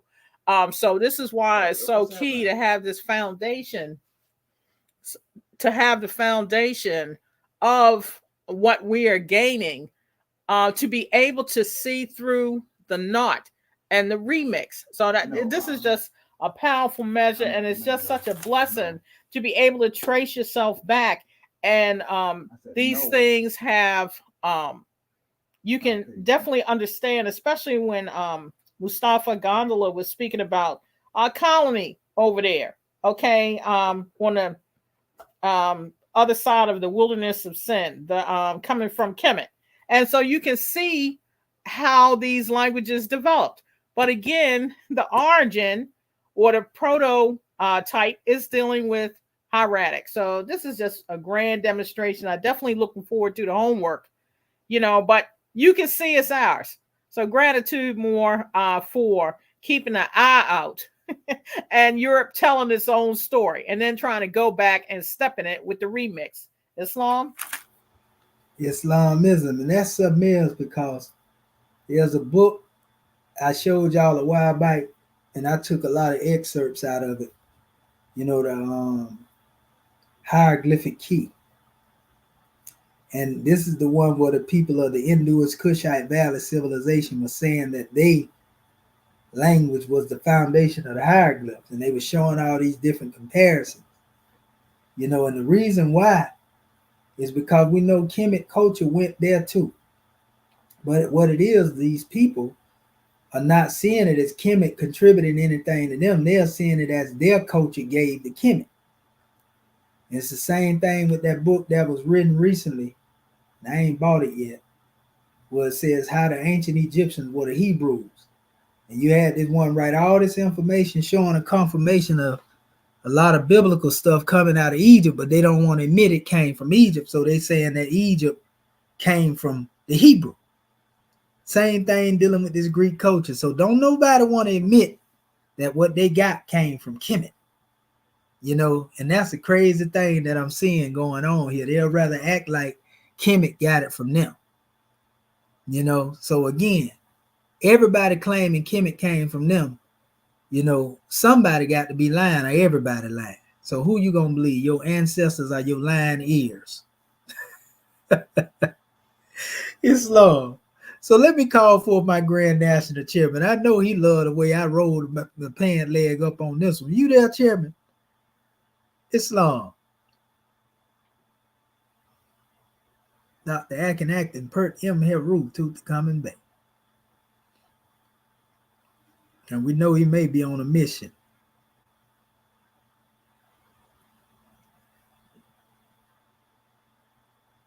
Islam? Okay. Well, we know our chairman must be on a mission then. Can you hear me? Oh, there you go. Islam, grand man. Oh, Islamism without the schism. Man, it's a powerful measure, man. Ooh. So, yeah, we're right here on the front line. And the thing about it is that it brings me to the point that the prophet brought, you are today who your forefathers were yesterday. And so that's where man, it's a powerful measure, man. Thank you. Islam. Well, Islam. You said that and summed it all up. We are today what our forefathers were yesterday. Man, there's a lot of wisdom in that statement right there. Because if we thought that we was anything else, then we know we couldn't be it. Because it ain't us. Goodness gracious, Chairman. Boy, if masterminds able to trace themselves back and thus they know, it's what we talking about in the book of fire. Praise be to Allah. Gratitude for the study guide. Well, all right. Let's go to our scribes and see what they have to say. Islam. Uh-oh, Sister Courage of Bay, she talking calm, y'all. This is the calm before the storm. Come on up here, Travis. Gratitude. I tell you, Dr. Shahid, I thoroughly enjoyed this class. The way you just going through everything. And I guess I'm trying to still figure out why our people want to, because I watched the video where the young man asked you about the about the alphabet, what was it, cuneiform and all that. And I'm trying to understand why they can't see that everything began with us. It came from the from the Hieratic, and how you just showed us how the Hieratic gave birth to the Phoenicians, and in the Paleo Hebrew, that's still Phoenician, and Phoenician came from the Hieratic. I don't see what the issue is, unless you just got a dislike for your own ancestors, for your people. And I guess what I'm having a problem with, because being in the conscious movement, we didn't take what the European told us. Oh man, we was just adamant about he was lying to us. We knew he had lied to us. And then when I was in that coming to this government, when I was at, didn't have they hadn't started going in, but like Dr. Walter Williams, we set up on the people. I set up on the people like him and read his books, and we knew how the Europeans went in there and just took out stuff and then basically regurgitated and gave it back to us, and then trying to say that that it came from them. And but I don't know where they got started to believe in what the Europeans say, and Gardenian and all of those. I don't know when did they shift and went to that belief of believing what they said versus what our ancestors said. And then as we give as we go through these different classes and just giving you document after document, I mean, it's just amazing to me. But I did want to ask you, for my clarity, to make sure I'm understanding everything right. When you was talking about the Hyksos, you said there was Hyksos during the time of Joseph, I believe, and then you said there was Hyksos during the time of Moses. Now, help me to understand. I want to make sure, for clarity for my mind, so I'm because sometimes we have so much information. Sometimes I get it mixed up. I have to go back to some notes or whatever. But the Hyksos during Moses' time. Now, wasn't that Ptolemaic them and them, and then the Hyksos during Joseph's time? Now, how can you go into that a little bit more? How is that? Are they the same? Are they the ancestors of the ones that was in Moses' time, or how did that work? The Hyksos. Could you clarify that for me, so I can make sure I'm putting out the right? To be honest, to be straightforward with you, the Hyksos, in the most ancient terms, when they first started coming in, they was known as the Amu. Just the Amu. Okay. And these also became known as the original troglodyte niggas. Okay. I'm just being honest with you. That's what they call them. The Hikakasut. They was the 8 coming up out of the mountain type of, Neanderthal type of individual. Caucasian, Hikakasut. That's where the name Caucasian come from. Hikaka. Okay. Hikakasut, the Caucasus Mountains. Mm-hmm. But these are the ones who settled in the region of Avaris. Okay. And it's easy to understand when you look at this on the map. Let me show you something. I'm going to show you what I'm talking about real quick. And this is what they call Lower Egypt. Okay. Look at here. It tell you right here. The Avars. And it tell you straight up. Let me share the screen real quick. Yes, yeah. And I'm going to show you something, because, see, you have to trace them by name, because that's how they shift there on you. See that right there? the Canate. Look here, the Caucasian Avars, Caucasus. These people come out of Caucasus Mountain now. Right. Okay. So now I'm gonna show you where Avaria and Avaris is on the map.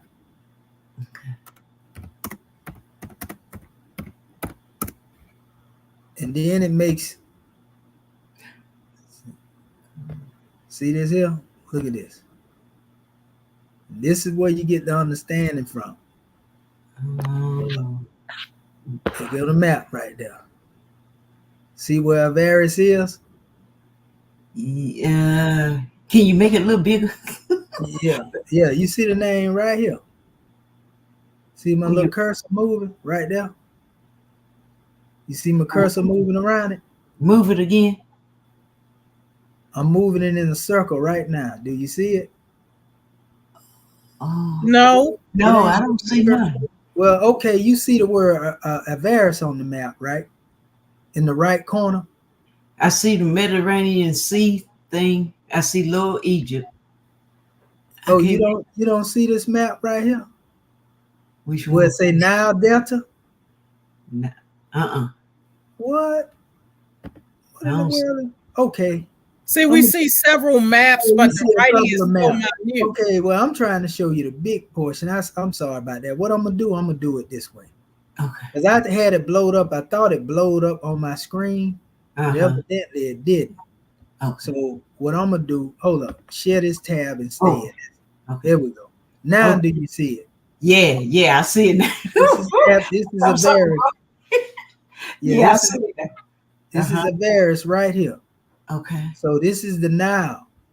This is this is Lower Egypt right here, even though this is in the north, because you know on our map it would be upside down. Right. You know what we would say right side. This is Memphis, this is the Nile. This is going up the Nile right here. Even though I'm going down, this is where the upper Nile is. See what I'm saying? This is the lower Nile. This is where the Hyksos come in at, the Hyksos. You see, they settle here. But guess what? The Caucasus Mountains is up above this Mediterranean Sea. So they came from up here in the mountains and they settled down here. You see? Lower Egypt. Okay. So this is where your Hyksos started. Then they worked their way up through the culture down to, you see what I'm saying? Oh, okay. And that's why everywhere in Africa, the darkest seed in Africa is in the south. The brightest admixture is in the north. You understand? Wow. Because they invaded, and it's the same in India. The darkest seed in India is in south. The darkest seed is in the north. Brightest seed is in the north when you look at them, just like the Arabs. The darkest Cushites or Arabians are in the north, in the south parts here. And the lighter is in the north.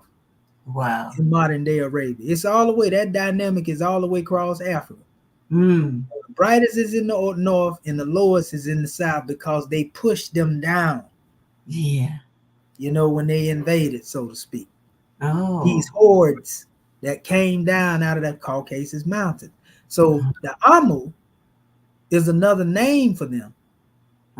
But by the time you get to Joseph was dealing with the descendants of the Amu who were known as the Hyksos. And Joseph, to be honest with you, is said to be of an admixture in the birth of those ones. That's what Matheno said, the Egyptian historian. He said that Joseph them was the one that actually had invaded, entered into Kemet. And that's why they say a pharaoh came up who knew not Joseph. Right. Because by this time the Hyksos had already come in, and this wasn't no Egyptian pharaoh. This is one that was coming forth from that lineage. And then by the time we get to Moses, Moses was dealing with a Hyksos pharaoh. Hyksos pharaoh. They was in rulership. Okay. You understand? In Egypt by that time. Yeah, I get it now. You see? Gratitude. Yeah, this is around the time when Yakubar, and Yakubon was up in there. Yakub. These were Hyksos rulers known by the name of Yakub.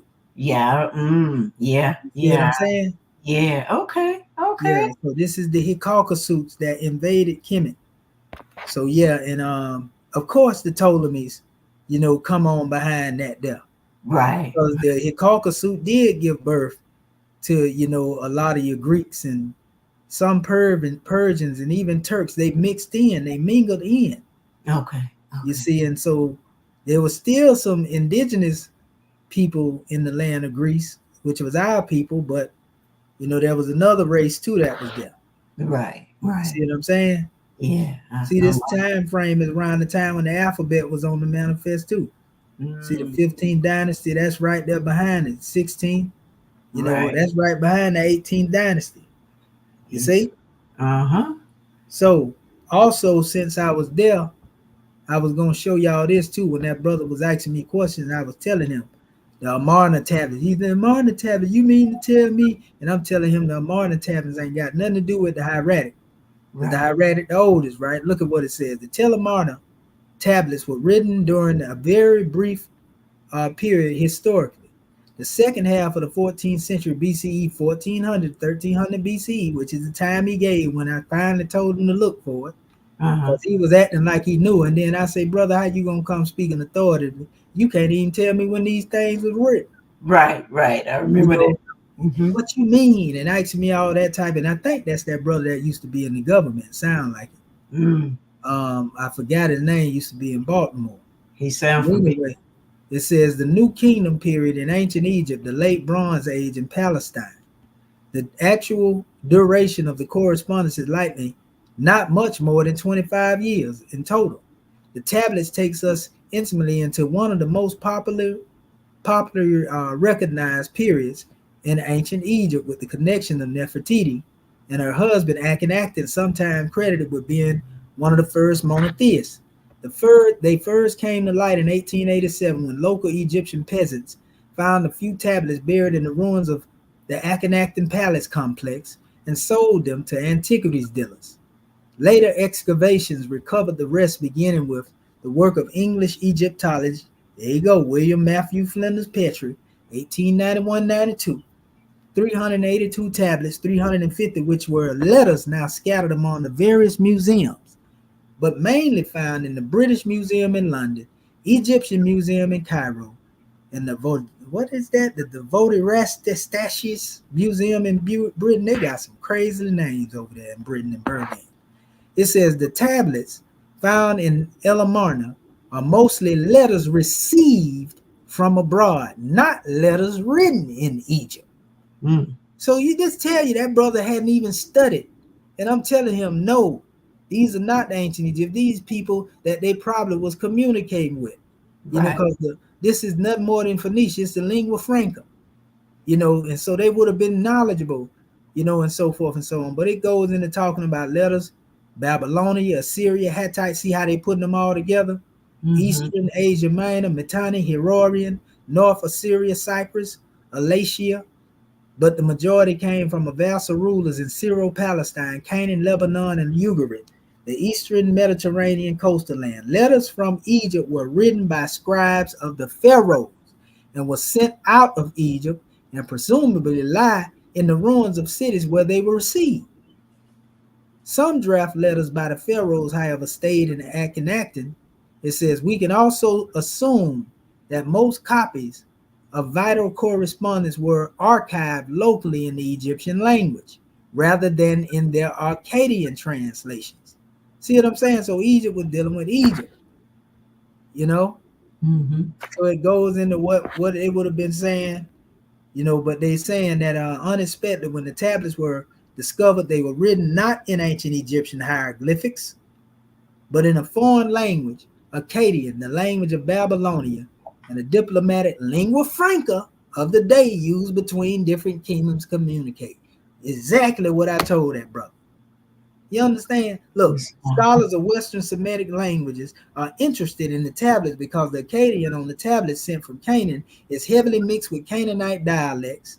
Scribes writing in Akkadian a second language. One of the main translators of the tablets, William Morin, who made a vital breakthrough in recognizing the mixing in 1950, wondered whether this pidgin Akkadian should be called Babylonian at all, since it seems to be Babylonian vocabulary strung together according to Western Semitic grammar rules. Thus, the language on these tablets gives us insight into the Western Semitic languages of the 2nd millennium BCE. Nothing to do with what I was talking about. Everything to do with what I was saying to him. But, you know, it shows you that people don't be reading. They just be want to come up in here and go to talk. You know, it's terrible. You know, and I'm going to show y'all something else, too, that was really shocking to my surprise. Because I was in the chat GPT, the AI.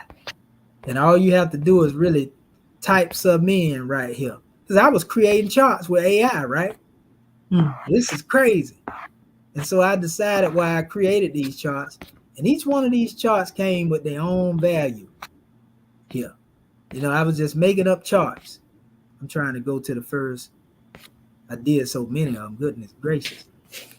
Okay, let's see. I want to get to the first one. Dang, I didn't even know I made that many charts. Goodness gracious. Okay. Oh, look, there was another before that one? No. Okay, here we go here. So it ain't showing nothing but some writing up here. It had never changed. When you was reading, we were just listening. It didn't change. We didn't see what you were reading, though. We were just listening. Okay, I'm finna share it now. Can you see it now? I see something. Say Egyptian hieroglyph. Yeah, this is it. Yeah, this is it right here. So what I did, I said create a Phoenician alphabet corresponding to hieratic Egyptian alphabet, right?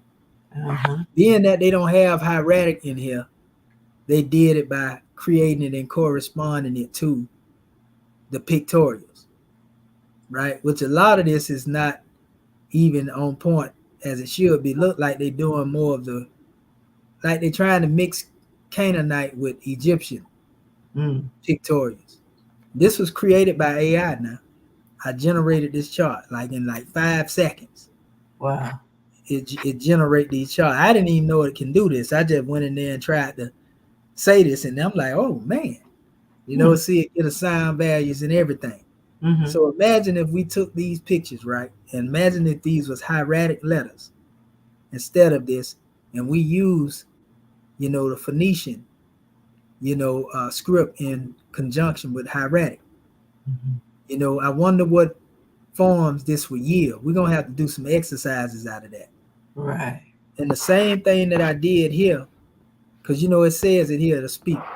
It says creating a direct correspondence between the Phoenician alphabet and the hieratic script of ancient. This is AI talking back to me now. After I asked them to do that.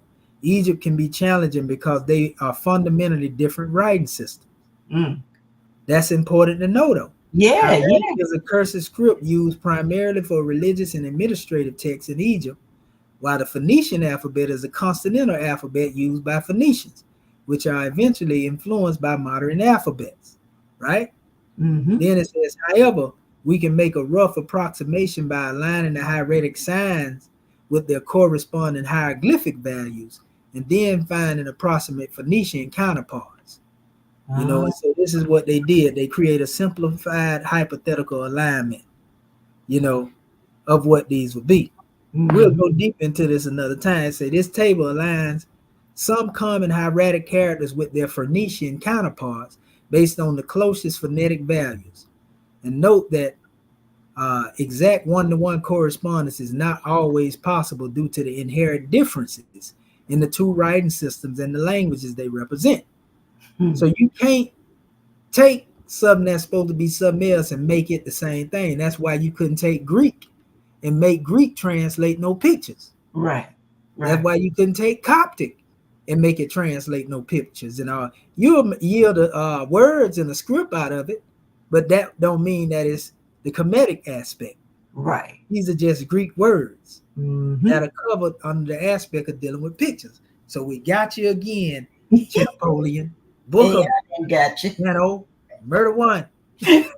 Book him down. Yeah. So it says the Phoenician alphabet is much simpler and more streamlined than the Egyptian hieratic script, which evolved from hieroglyphs and was used. You know, that's in the system because that's the way Rome teaches. was used a more complex inscription. The Phoenician alphabet consists of 22 letters, all representing consonants, whereas the hieratic includes a vast array of signs used for various syllables and logograms and determinants. Now watch this. Create a Phoenician alphabet corresponding to the Demotic Egyptian alphabet. So I wanted to see the relation to that. Creating a direct correspondence between Phoenician alphabet and Demotic script of ancient Egypt, much like with the hieratic script, involves aligning phonetic values of the symbols of Phoenician alphabet. The Phoenician alphabet is a consonantal script, abjad, whereas the Demotic script is a cursive form of the Egyptian hieroglyphs used for everyday writing. Here's a simplified hypothetical alignment between the two. And just because they are going along with the Champollion narrative within the system, that's why I'm saying that. Right. Because that's what's been recorded in AI.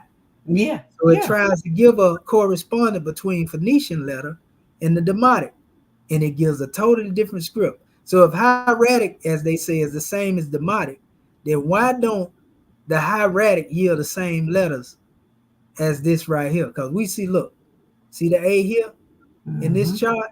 They're saying it's a bird. But if we go back up to the chart that I had up here, they're saying the A is the arm. The B is the head of the cow here. Then they have the B as the head of the cow, but then they come with the letter P. Coming behind that, P is the box. We already know what symbol they yield in there. Right. But let's go back up to here. Look at what the P is here. Yeah. See, so these are different letters that will yield totally different translation. Right. You know, and they ain't even right to even be compared to that. But if you were to compare them, they're different. So this lets you know it's a lot of errors in them translation that they got. You know, and I went on, you know, create a Phoenician alphabet chart corresponding to the Coptic alphabet. So now I went on the road in, you know, and they didn't even show the pictorials here. They copied Phoenician directly to what it is. And guess what? This proves that Phoenician gave birth to the Coptic. You know, and the Greek and all that, because you know they would call this Greek. Right. Only difference is they have a few extra letters in here, you know, mostly expressed in the vowel form, you know, that you don't see in the Phoenician form because they didn't have vowels in them. They include them in the Coptic. See the Coptic? Look at that. All of these symbols in Phoenician correspond directly, you know, mostly with the Coptic. They already had in here, so they didn't have to do that 2 times the key. See that Omicron, another vowel? Look at this. This is crazy, family.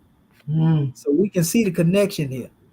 Then it shows additional Coptic letters that are derived from the Demotic, you know, and add them in. This is where a lot of the expressed vowels will come in too in this particular area. But then they talk about these Coptic letters being aligned with Greek equivalents as well. You know, then I said create a Coptic alphabet corresponding to the hieratic Egyptian alphabet. Different alphabet order still. You know what I mean? So all these are different charts. And that's why, you know, you can see that Champollion's demonstration is something else. See, look, when many hieratic symbols correspond to sounds that are vowels of the semivowels of Coptic and the Coptic alphabet, like Greek, explicitly includes vowel letters, unlike the hieroglyphic in the hieratic scripts, which do not. You know, so how is they saying that you can use Coptic to translate hieratic or Greek to translate hieratic? Right. AI exposing them right here. This is terrible. They weren't ready for this one right here. I know, right? Yeah. Then I said here, create a Demotic alphabet correspond to the hieratic Egyptian alphabet. They gave me some more symbols that I ain't never seen. I guess they were trying to create Demotic symbols. But see, they're showing the same thing here. Come on, man. They better stop playing. Yeah. They better stop playing. That just goes to show you can't cover up truth. You might try to hide it, but it's gonna come out. Truth it's gonna come out. You can't hide it. It's AI that exposed you. Yeah. Look, now watch Oh this. my I'm going to goodness. show you how sharp AI is. Look, create a hieratic Egyptian chart consisting of cursive characters. They ain't got characters really generated for these systems. I noticed the hieratic or the demotic, but this is what they was trying to generate as symbols Mhm. to represent them on the side here. But look what they did put over here. They put the sound and they put all gardenias numbers on there. Oh yeah, they put them on there, and these the exact numbers that go to them values too. What? This ain't right. You know, these are just pictures. They just put them in line. But Right. you know, the arm, the double reed, we know that's supposed to be the reed leaves, and this is supposed to be the quail chick. Yeah, sure do. But you know, but these are actually the Unicodes. These are the real Unicodes that link up. Mm-hmm. It just couldn't determine the pictures on there. That's crazy. So like, I mean, come on, family, we can't make this up. Then I asked them to do one that correspond with the Hebrew alphabet. You know, they got the Hebrew alphabets up here, and these are the sounds, which was the same sounds up there with the Unicode, and you match them up. So we can translate Hebrew with these pictures if what Champollion said is the truth. We can translate, you know, his text with Arabic if what he said is the truth. Right. Because he basically trying to say that they all come from one language. Right. And if that's the case, then all right, let's line it up and get to looking at some of this Arabic, you know, and looking at these Arabic words and comparing them. Now we see why we have strong words then. Yeah. Yeah. You know, like the katim and the katim, Mm-hmm. all that stuff there. Come on, man, don't play with us. Look at all this. And I did an Arabic chart right here. And they put, I said, hieroglyphic alphabet corresponding to the Arabic alphabet. So that means if we took these symbols and looked at some of the tablets that have Egyptian hieroglyphics in them, and let's deal with the Arabic values on there, they're going to make up some words. Mm-hmm. But the words they make up going to be Arabic. But does it mean that we have deciphered these symbols if we can take these pictures and match them up and come up with words that mean something in the Arabic dictionary? Right. God almighty no. Ooh-wee. I told them they should have left us alone. I know, right? Then I say hieroglyphic alphabet corresponding to the Proto-Canaanite alphabet. So they got the Proto-Canaanite letters here. Mm-hmm. Then they put the letters up here, you know, next to it here, you know, which is basically what they were saying they found in Sir Robert Al-Qadim. You know, but even these are different.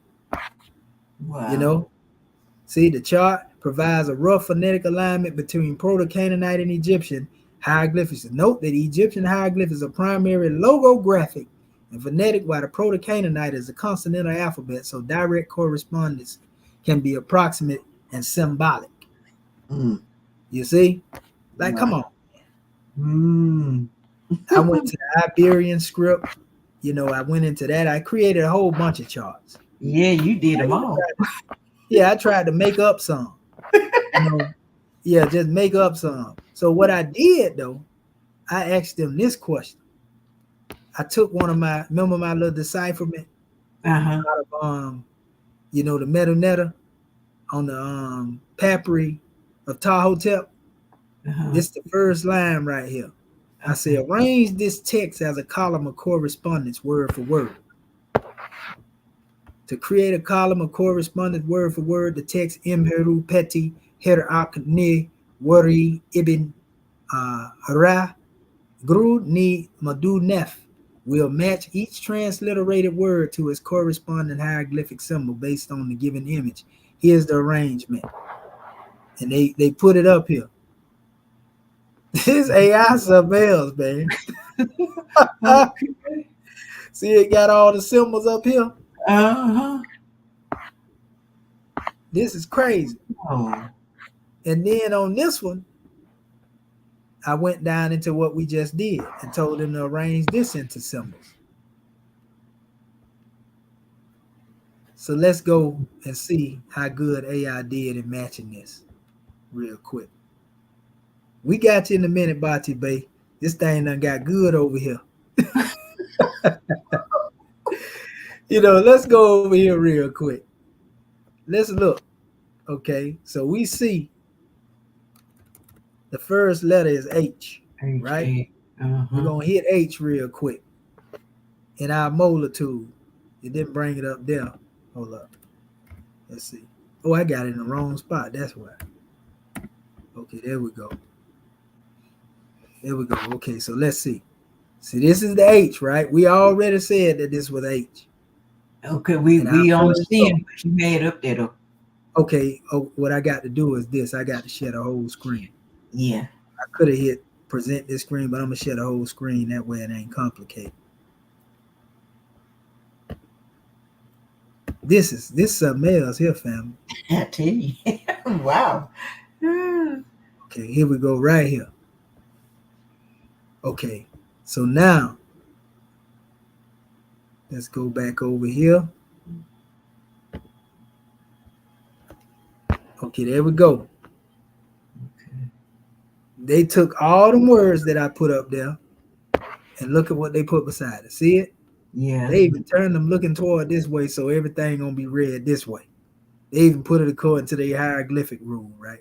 So that's H, and they'll say this is A, and this is W. Right. Right? Mm-hmm. So now when we come over here, we got the first one, transcribe, and we also have this up too for our family too to bear witness to it. We actually had put all this up here before we came here. Let's go. See the H right here? Right. There you go. And hieratic. When you reverse engineer it back to its original form. That's the H. H, yeah. Let's go to the A that we're talking about. Where is that? There you go right there. This is the A in hieratic. Mm-hmm. There you go. Yep. And let's go back to the actual stone too while we at it. Where is that? Let's see. There you go right there. See that? They go to H, they go to A. Uh-huh. Now let's go back over here.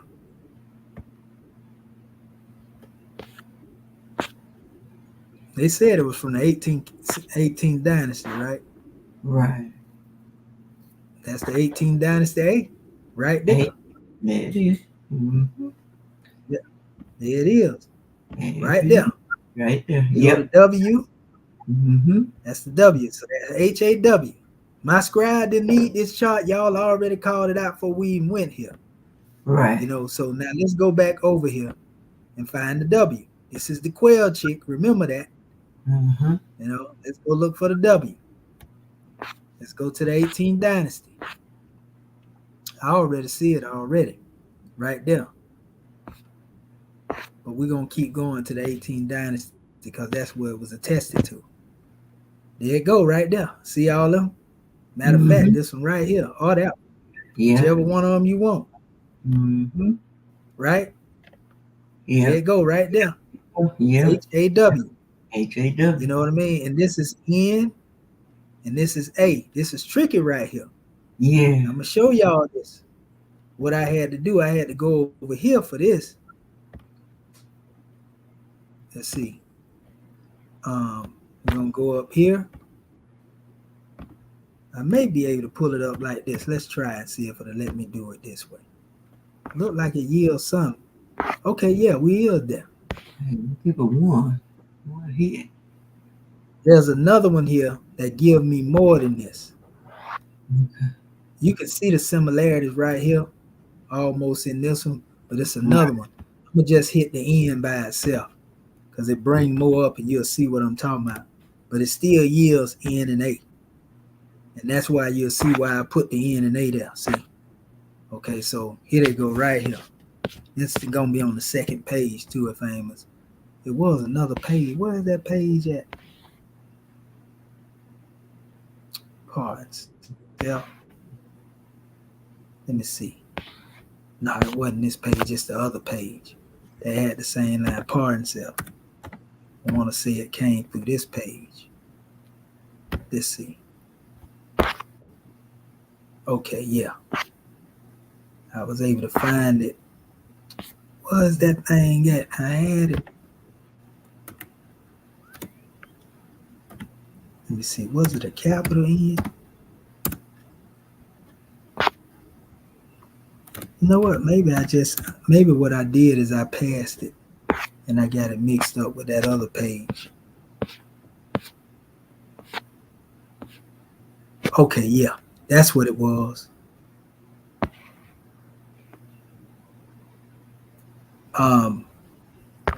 You can actually see, these little slashes that's over it. The N. Yes. Mm-hmm. And see it here. That one there. That one there. And they had, see this in here.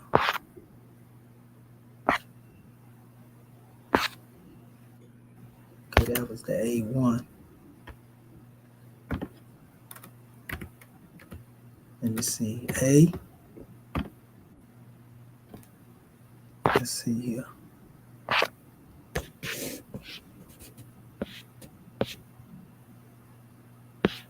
Okay, and that was the A. See the little portion right here?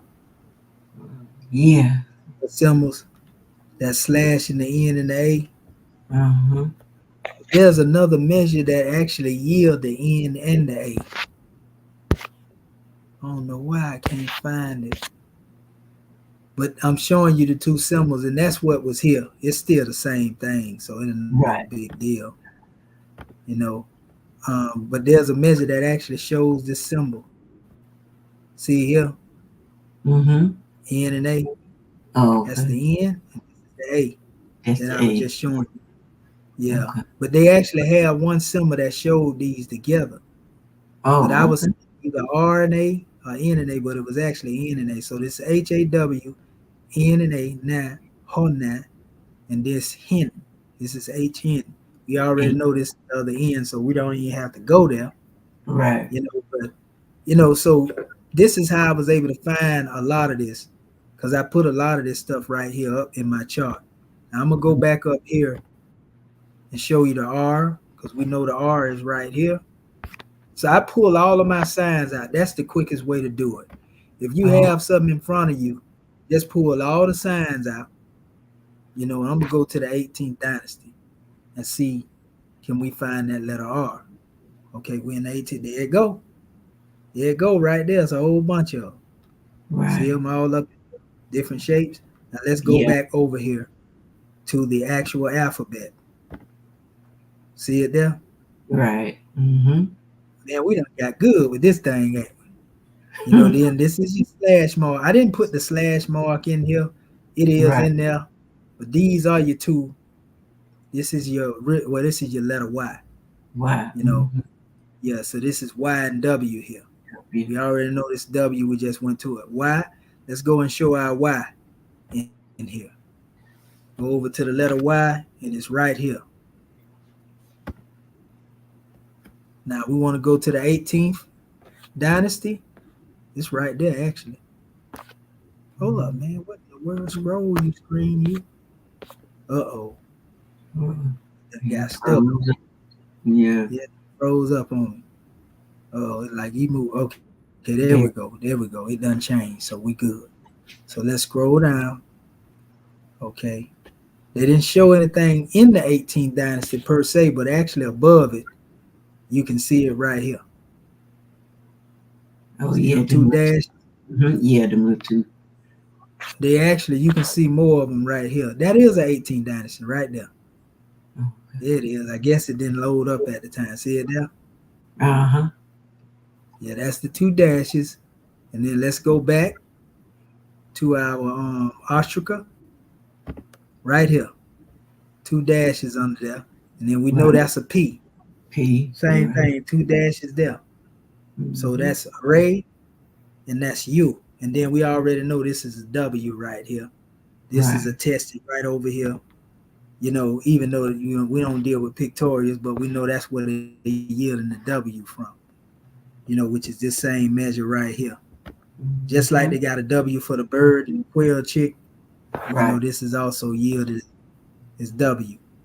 You know what I mean? When we go through it, You know, and you can see the different measures on here, but and if you go here, let's see. Yeah. So yeah, these are different forms of it too as well, but that's a whole nother measure. So let's come over here. All right. Remember I was showing y'all this right here and saying this was a W expression, but this is more of a sign than dealing with a letter per se. Uh-huh. You know, let's go over here. We're gonna hit W on our search engine right here. It's got the capital W. That's a lowercase. It's supposed to be lowercase w. It is a difference between the two. Okay. So here we go. See what I'm saying? Uh-huh. See it showing that little thing right there? Yeah. Yeah. W there, W there, W there. We keep going. Where's that other thing? I just had it. Pardon self, family. That's the SW. I'm sorry about that. That's the suit. You know, suit. Yeah. So let me see. I may be able to yield that here. Let's see if it let me. Yep. Right here. Oh, yeah. Okay. And they got different expressions of it though, you know, as you go through this thing. You know, that's what we seen on the end right here. Oh, okay. And then you had this. So they gave us signs, and then they put the words on the side of the sign. Notice the words are written in hieratic. Right. Mm-hmm. And then you got the Abbey, which is the heart, you know, and we have that up here. Let me go up here and pull the heart up again. I already have that here. You know, you can always pull your transliteration out of the molar tool because it's going to give them to you. You know, but you can find your numbers to your words up here. This will go good with your homework when you go and do it. Where is it? Right here. F34. And y'all appropriately, you know, y'all pick that out. As soon as you seen it, you automatically identified with the heart. Mm-hmm.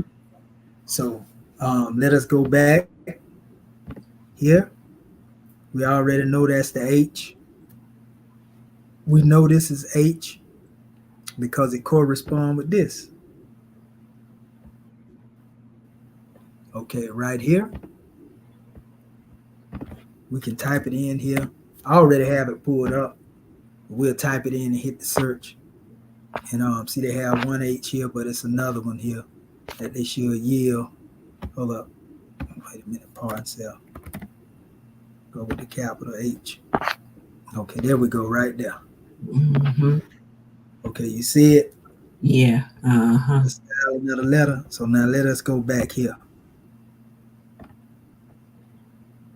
Oh, yeah. Mm-hmm. H, A, and we already know this is R. That's the divider. You know, some of our family said this is T. Remember we say we're going to address this later. This is P and Y. Well, let's see what this is. I say it was more like an A. Yeah. You know, everybody else, you know, our brother Bati Bay actually said it was a T. So let's go and look at this. Let's deal with the attestation. Okay, so come back up here. We're going to try the A first. Okay. Let's see if it's an A. Let's go and scroll it up.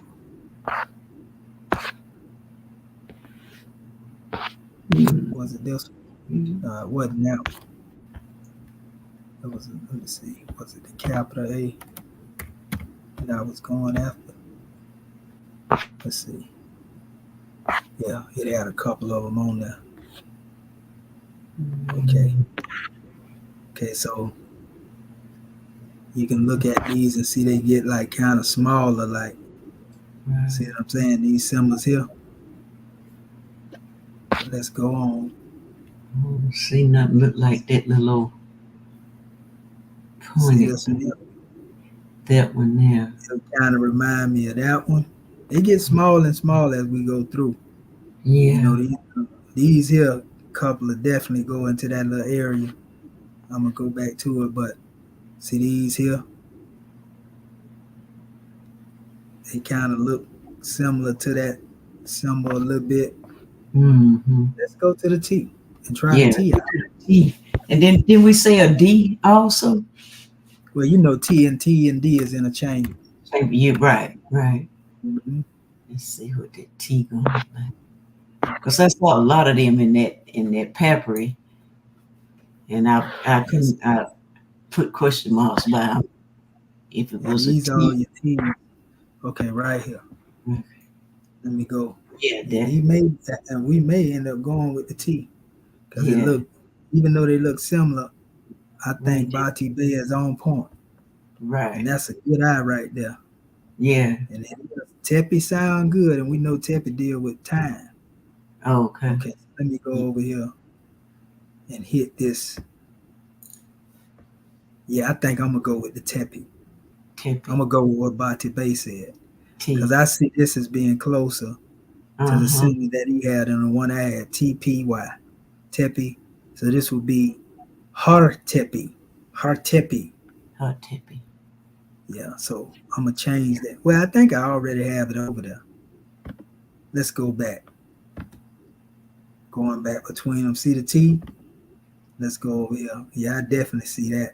Mm-hmm. Yep. Yeah, I can see it. Yep. I can see it as a T. Right. Then if I scroll up, yeah, Yeah. I'm gonna go with the T. Mm-hmm. Good eye on that, brother Bati Bay. Yep. Even though I was seeing it as an A, but you can see why I seen it as an A. Because the A look kind of similar, but it's not like this T though. Right. This T is spot on. Mm-hmm. Yeah, I can definitely go for that. Tepi. And just based on the word, Tepi, Yeah. we know that's a word. Right. You see? Powerful. Let's see something.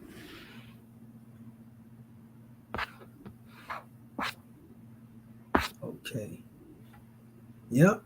So yeah, we're gonna go with that as Tepi. So now that we resolved that, okay, Hartepi, and then we know this suit, Hartepi. Is this a pharaoh? Hartepi? A Nisut? Is this what they're saying? You know, in their primer? Herutepi? We're gonna have to look that up. Yeah. That's gonna be a grand drawing. Herutepi. And this sign is signifying that this is a Nisut? That may be. Or is it Tepi Ra? You know, but we read from this way right here.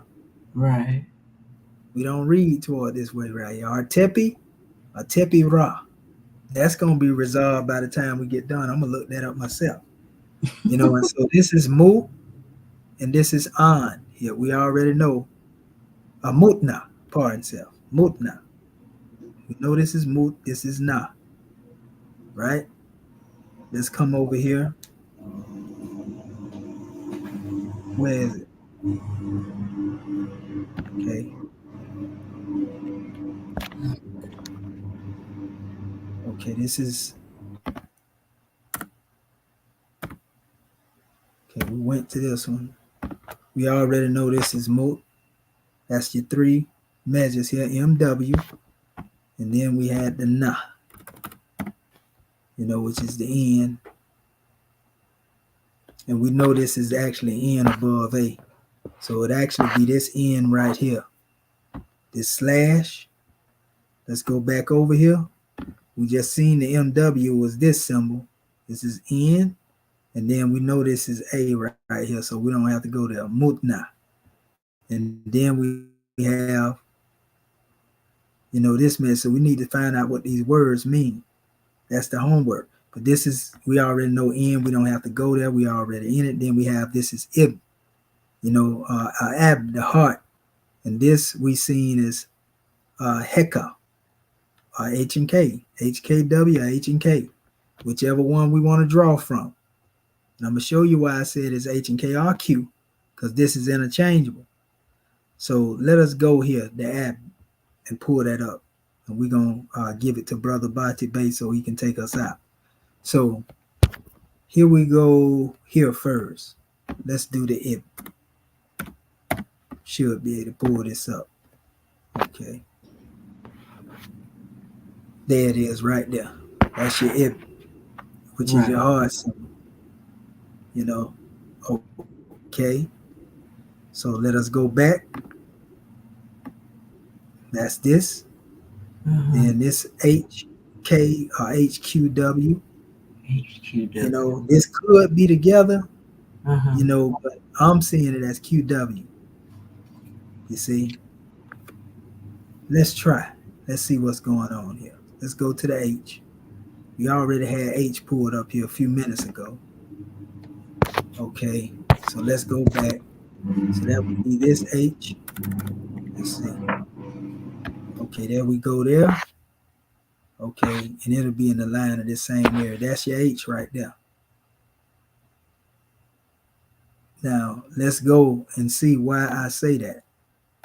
If you look at it, you can see the little curve coming out from here. That's your H. Now, let's go over to the K and the Q that I was speaking of. Okay.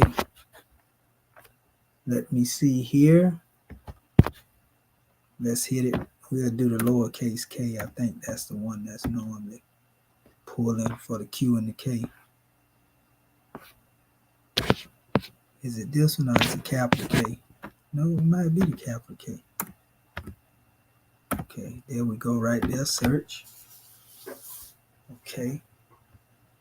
Did it give me one? It didn't pull it up? Hold up. I may have to pull it by the Unicode. Okay, here it go right here. Yeah. See, I'm looking at this symbol here.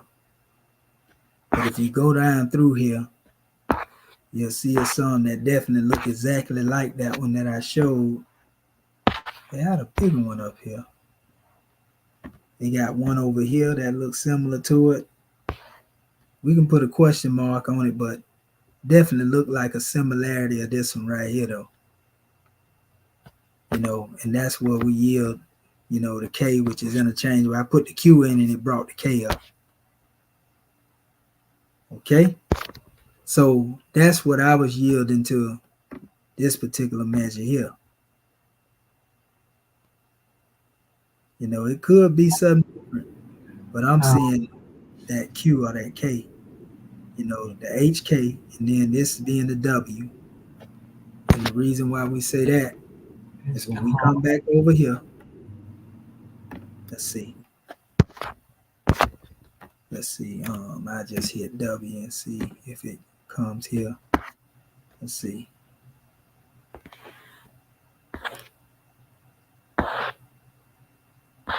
Yeah, looking at the sign that was over here. You know, them little forms there of it. I want to go back over here. That's the actual other way. Maybe even an A. No, it would. That's what it was. I had an A instead of a W. Was it A? W? Let me go back over here. I'm getting it mixed up between the A and the W. So yeah, I did have a W. Or it could have been an A. But we'll go back in there.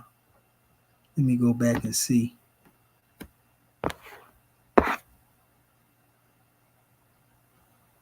Yeah, them letters can get real tricky on that. That means I got to go back in there and do my little thingy thing again. Okay. Let's see here. I had that thing up here a few minutes ago. So I'm getting it mixed up with the two letters, the T, like Brother Bati Bay had.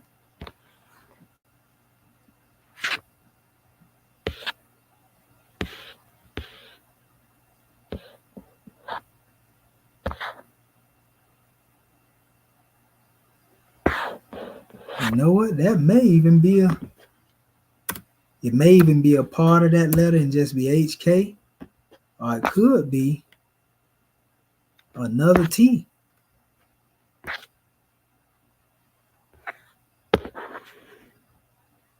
Let me see. What you think, Scribes?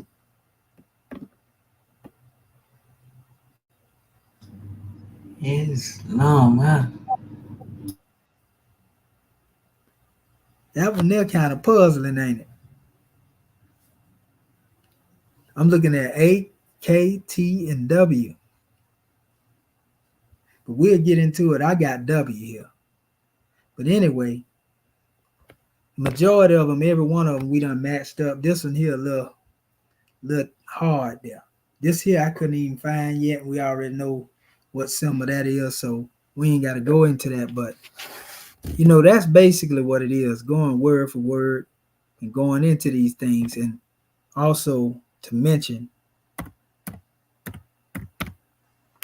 I actually have a whole lot of this stuff. That little symbol, that last little symbol you was pointing to, did you say which one that was? Because did we see that in the what's the shipwreck? What was it? Did we see that symbol in there? And well, the shipwreck sailor. Yeah, that last little symbol. Yeah, but in the, yeah, the one that we just the one I pulled out for a few minutes. Did we see it in the shipwreck sailor? Yeah, Is what what did we? asked? Yeah, did we? Because did you figure out where you had seen it at? No, that's why I say we're gonna have to try to, look for it. I'm thinking Right. it's in the realm of the A, the T, or whatever the case may be, one of them. Oh, But we'll okay. go through it. I just don't want to keep us here too long, Yeah, so yeah. we try to get over here and so we I can got close out. a lot of noise We going can on there. actually use that as a homework assignment though, where we can look for it. And I So think that's it's what we're gonna be doing for our homework. yeah, we're gonna Just go like into it, but you're gonna get the definitions of them words, the words, and see what they mean. Like this here, the this HTW. transliteration right here. Oh, okay. Yeah, seeing what they mean. Okay. Look them up. Look them up and see what the word mean and what's actually being said here. Oh, okay. Because some of the stuff we can see like suit, like I was saying, and I'm gonna change this right here. Okay. So this would be Hartepi suit. Like I said, is saying this is a name. This is heart. And I'm wondering, this is just a K and a W, but I put W here. That's the last letter.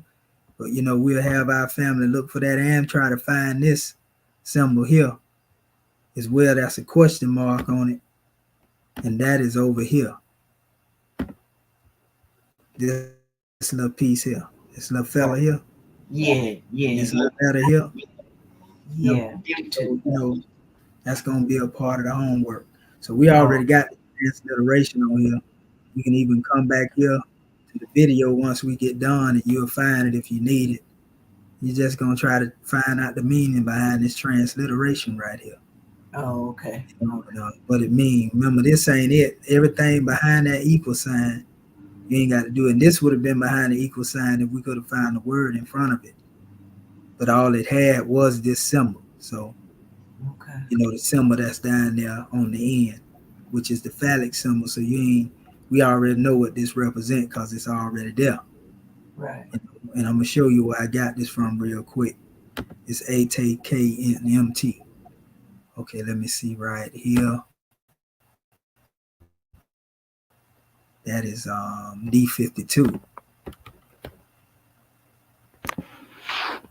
Let's see, D52. All right, D52. Search.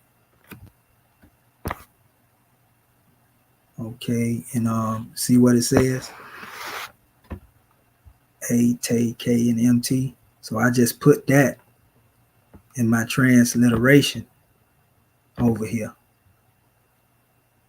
You know what I mean? Really ain't got a whole lot behind it as far as worrying about the meaning of it. But you can go and look it up, because it's in there. So, we can yield all of it and see what's really being said. Oh, okay. And if you notice behind either one of those,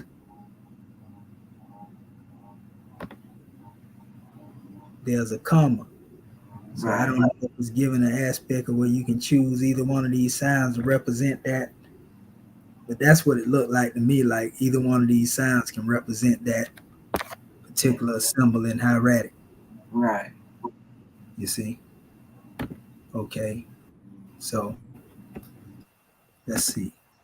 And I think that was pretty much it right there and what I had for this right here. And I did want to show you this, the different ostraca, that how it's often written.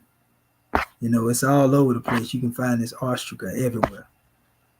But they was using these stones, like I said, to practice their writing on.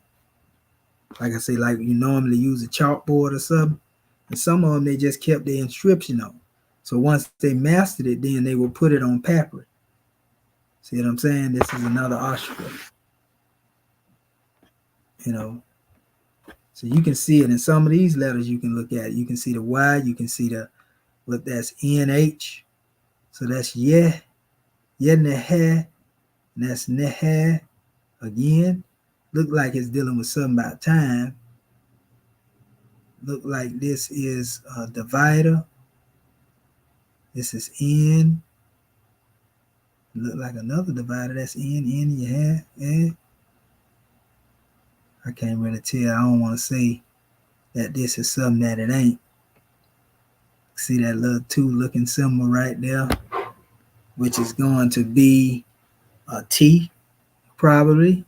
Thanks to our brother Batibe. That looked like the Y again. Yeah. This is Neb, look like, I want to say. N. So yeah, we can look at it and see certain things coming out. But the more we do this, the better we get. Definitely. N, H, N, Y. Is that a G? Yeah, look like Y, R, year, poop, P. Yeah. So yeah, we can go through here and see it, but I'm just showing you how much ostraca they got.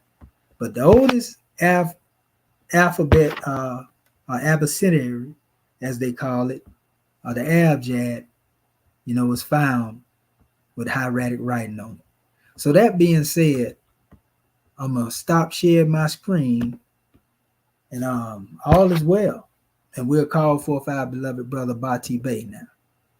Islam, grand man.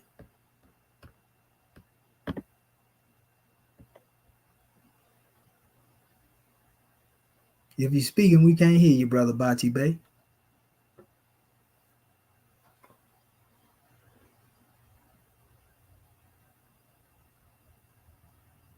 Can any of our scribes hear me? You hear me, Sister Curtis Bay? Islam, I can hear you well. I don't know. Look like our brother. He might have stepped away or something. Yeah, he might have stepped away from the phone. But all is well. Gratitude. Well, all right. Well, we'll go ahead and close it out then. What about yourself, Sister Curtis Bay? You want to close us out? Islam, yeah, I can do that. I had a lot of noise going on, but I think they didn't quiet down now. Okay, Islamism without the schism. Islam. January 15, 1929, a warning from the prophet to be read at every meeting. I hereby inform all citizens that they must end radical agitating speeches while at work, in their homes, and on the streets. We are for peace and not destruction. Stop flashing your cards at Europeans. It causes confusion. Remember, your card is for your salvation. Failure to obey these orders will be a severe consequence. We are for love, truth, peace, freedom, and justice. And when these principles are violated, justice must then take its course. Any citizen or group of citizens who hold malicious feelings toward the government or the prophet or violates the divine covenant of the Moorish movement will receive their reward from Allah for their unjust deeds. All true Moors will and must obey the law as laid down to them by their prophet. If they lose confidence in the prophet, they should turn in their card and button, cease wearing their turban and fez, and return to the state where the prophet found you. This is a holy and divine movement founded by the prophet Noble Drew Ali, and if the prophet is not right, the government is not right. The prophet, therefore, is sending out the divine plea to all Moorish Americans that they do their part in protecting their prophet and the government. This is an everlasting movement founded by the prophet through the will of Allah to redeem his people from their sinful ways by the order of Prophet Noble Drew Ali. A holy covenant of the Asiatic nations, ye are the children of one father, provided for by his care, and the breasts of one mother have given you suck. Let the bonds of affection therefore unite thee with thy brother, that peace and happiness may dwell in thy father's house. And when ye separate in the world, remember the relation that bindeth you to love and unity, and prefer not a stranger before thy own blood. If thy brother is in adversity, assist him. If thy sister is in trouble, forsake her not. So shall the fortunes of thy father contribute to the support of his whole race, and his care be continued to you all in your love to each other. Islam, Islam, Islam. This meeting is officially adjourned according to Act 2, Love, Truth, Peace, Freedom, and Justice. Go in peace, Moors. Islam. Great class. Gratitude. Grand class. Islam. Yes. Gratitude in Islamism without the schism. Islam. Ooh-wee. Man, what I tell you, yeah, we got some grand drawings out here, family, but we had to bring that one to the family. We want to give honors to all the scribes, man, for the hard work that we do. Islam. We can rest easy now, but definitely get into this hieratic and all this other language, because we getting greater and greater along the way. Islam. Praise be to Allah. Islamism without the schism. I believe Rome over here messing with our views. We put this thing out there and it still didn't really raise up. So Allah is leading on. I want to give honors to all of those who checked in. Noble Brian, Tyrif Bay, Tyrese L, and Born Dog. Peace and blessings to all of you. And at this particular time, we're going to shut it down until Sunday school. Islamism without the schism. We love you. Peace and love. Great job. Gratitude to you all. Great job to you as well. Peace and love. Born Dog said he got 0 notification. Yeah, I even sent one to your personal inbox, brother.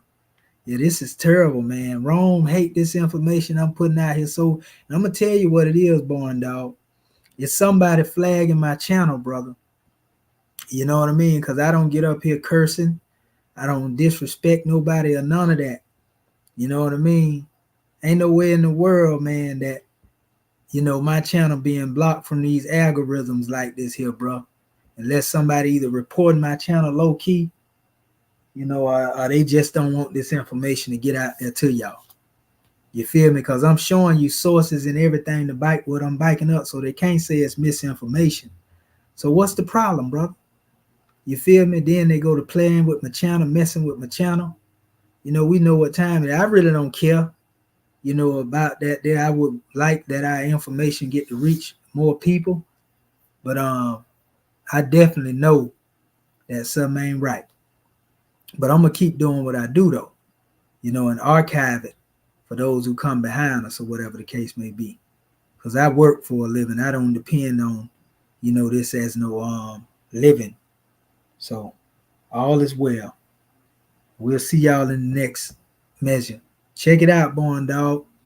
This demonstration is dealing with all the original alphabet is what we were talking about. We found the original hieratic alphabet. And I'm going to show you if you ain't seen it already before I close this out. I'm going to show you the window real quick. But I'll do the entire screen to make sure I share it. Okay. This is it right here, Born Dog. It's the original alphabet, right here. And it's the ABGD, like I've been telling the people. We got links to it and everything.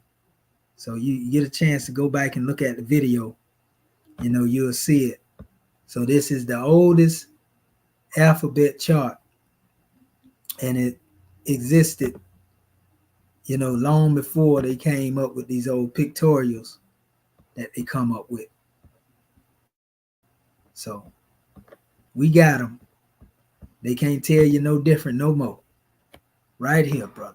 Right here. They call it the HLM Ostracon. And I did my own decipherment, of it, dealing with my own vetting. And I see what they're talking about. That R is interchangeable with the F. That's the HALM. They're going down this aspect. So this was a primer that the ancient Egyptians were using. This is the other side of it, and this has the abjad. This is the A, this is the G. They got the ABG, ABGD. It's all there. So one side has one measure, and the other side has the other. So with that being said, peace and love, family. We're going to end this stream. Check it out and tell the people about it.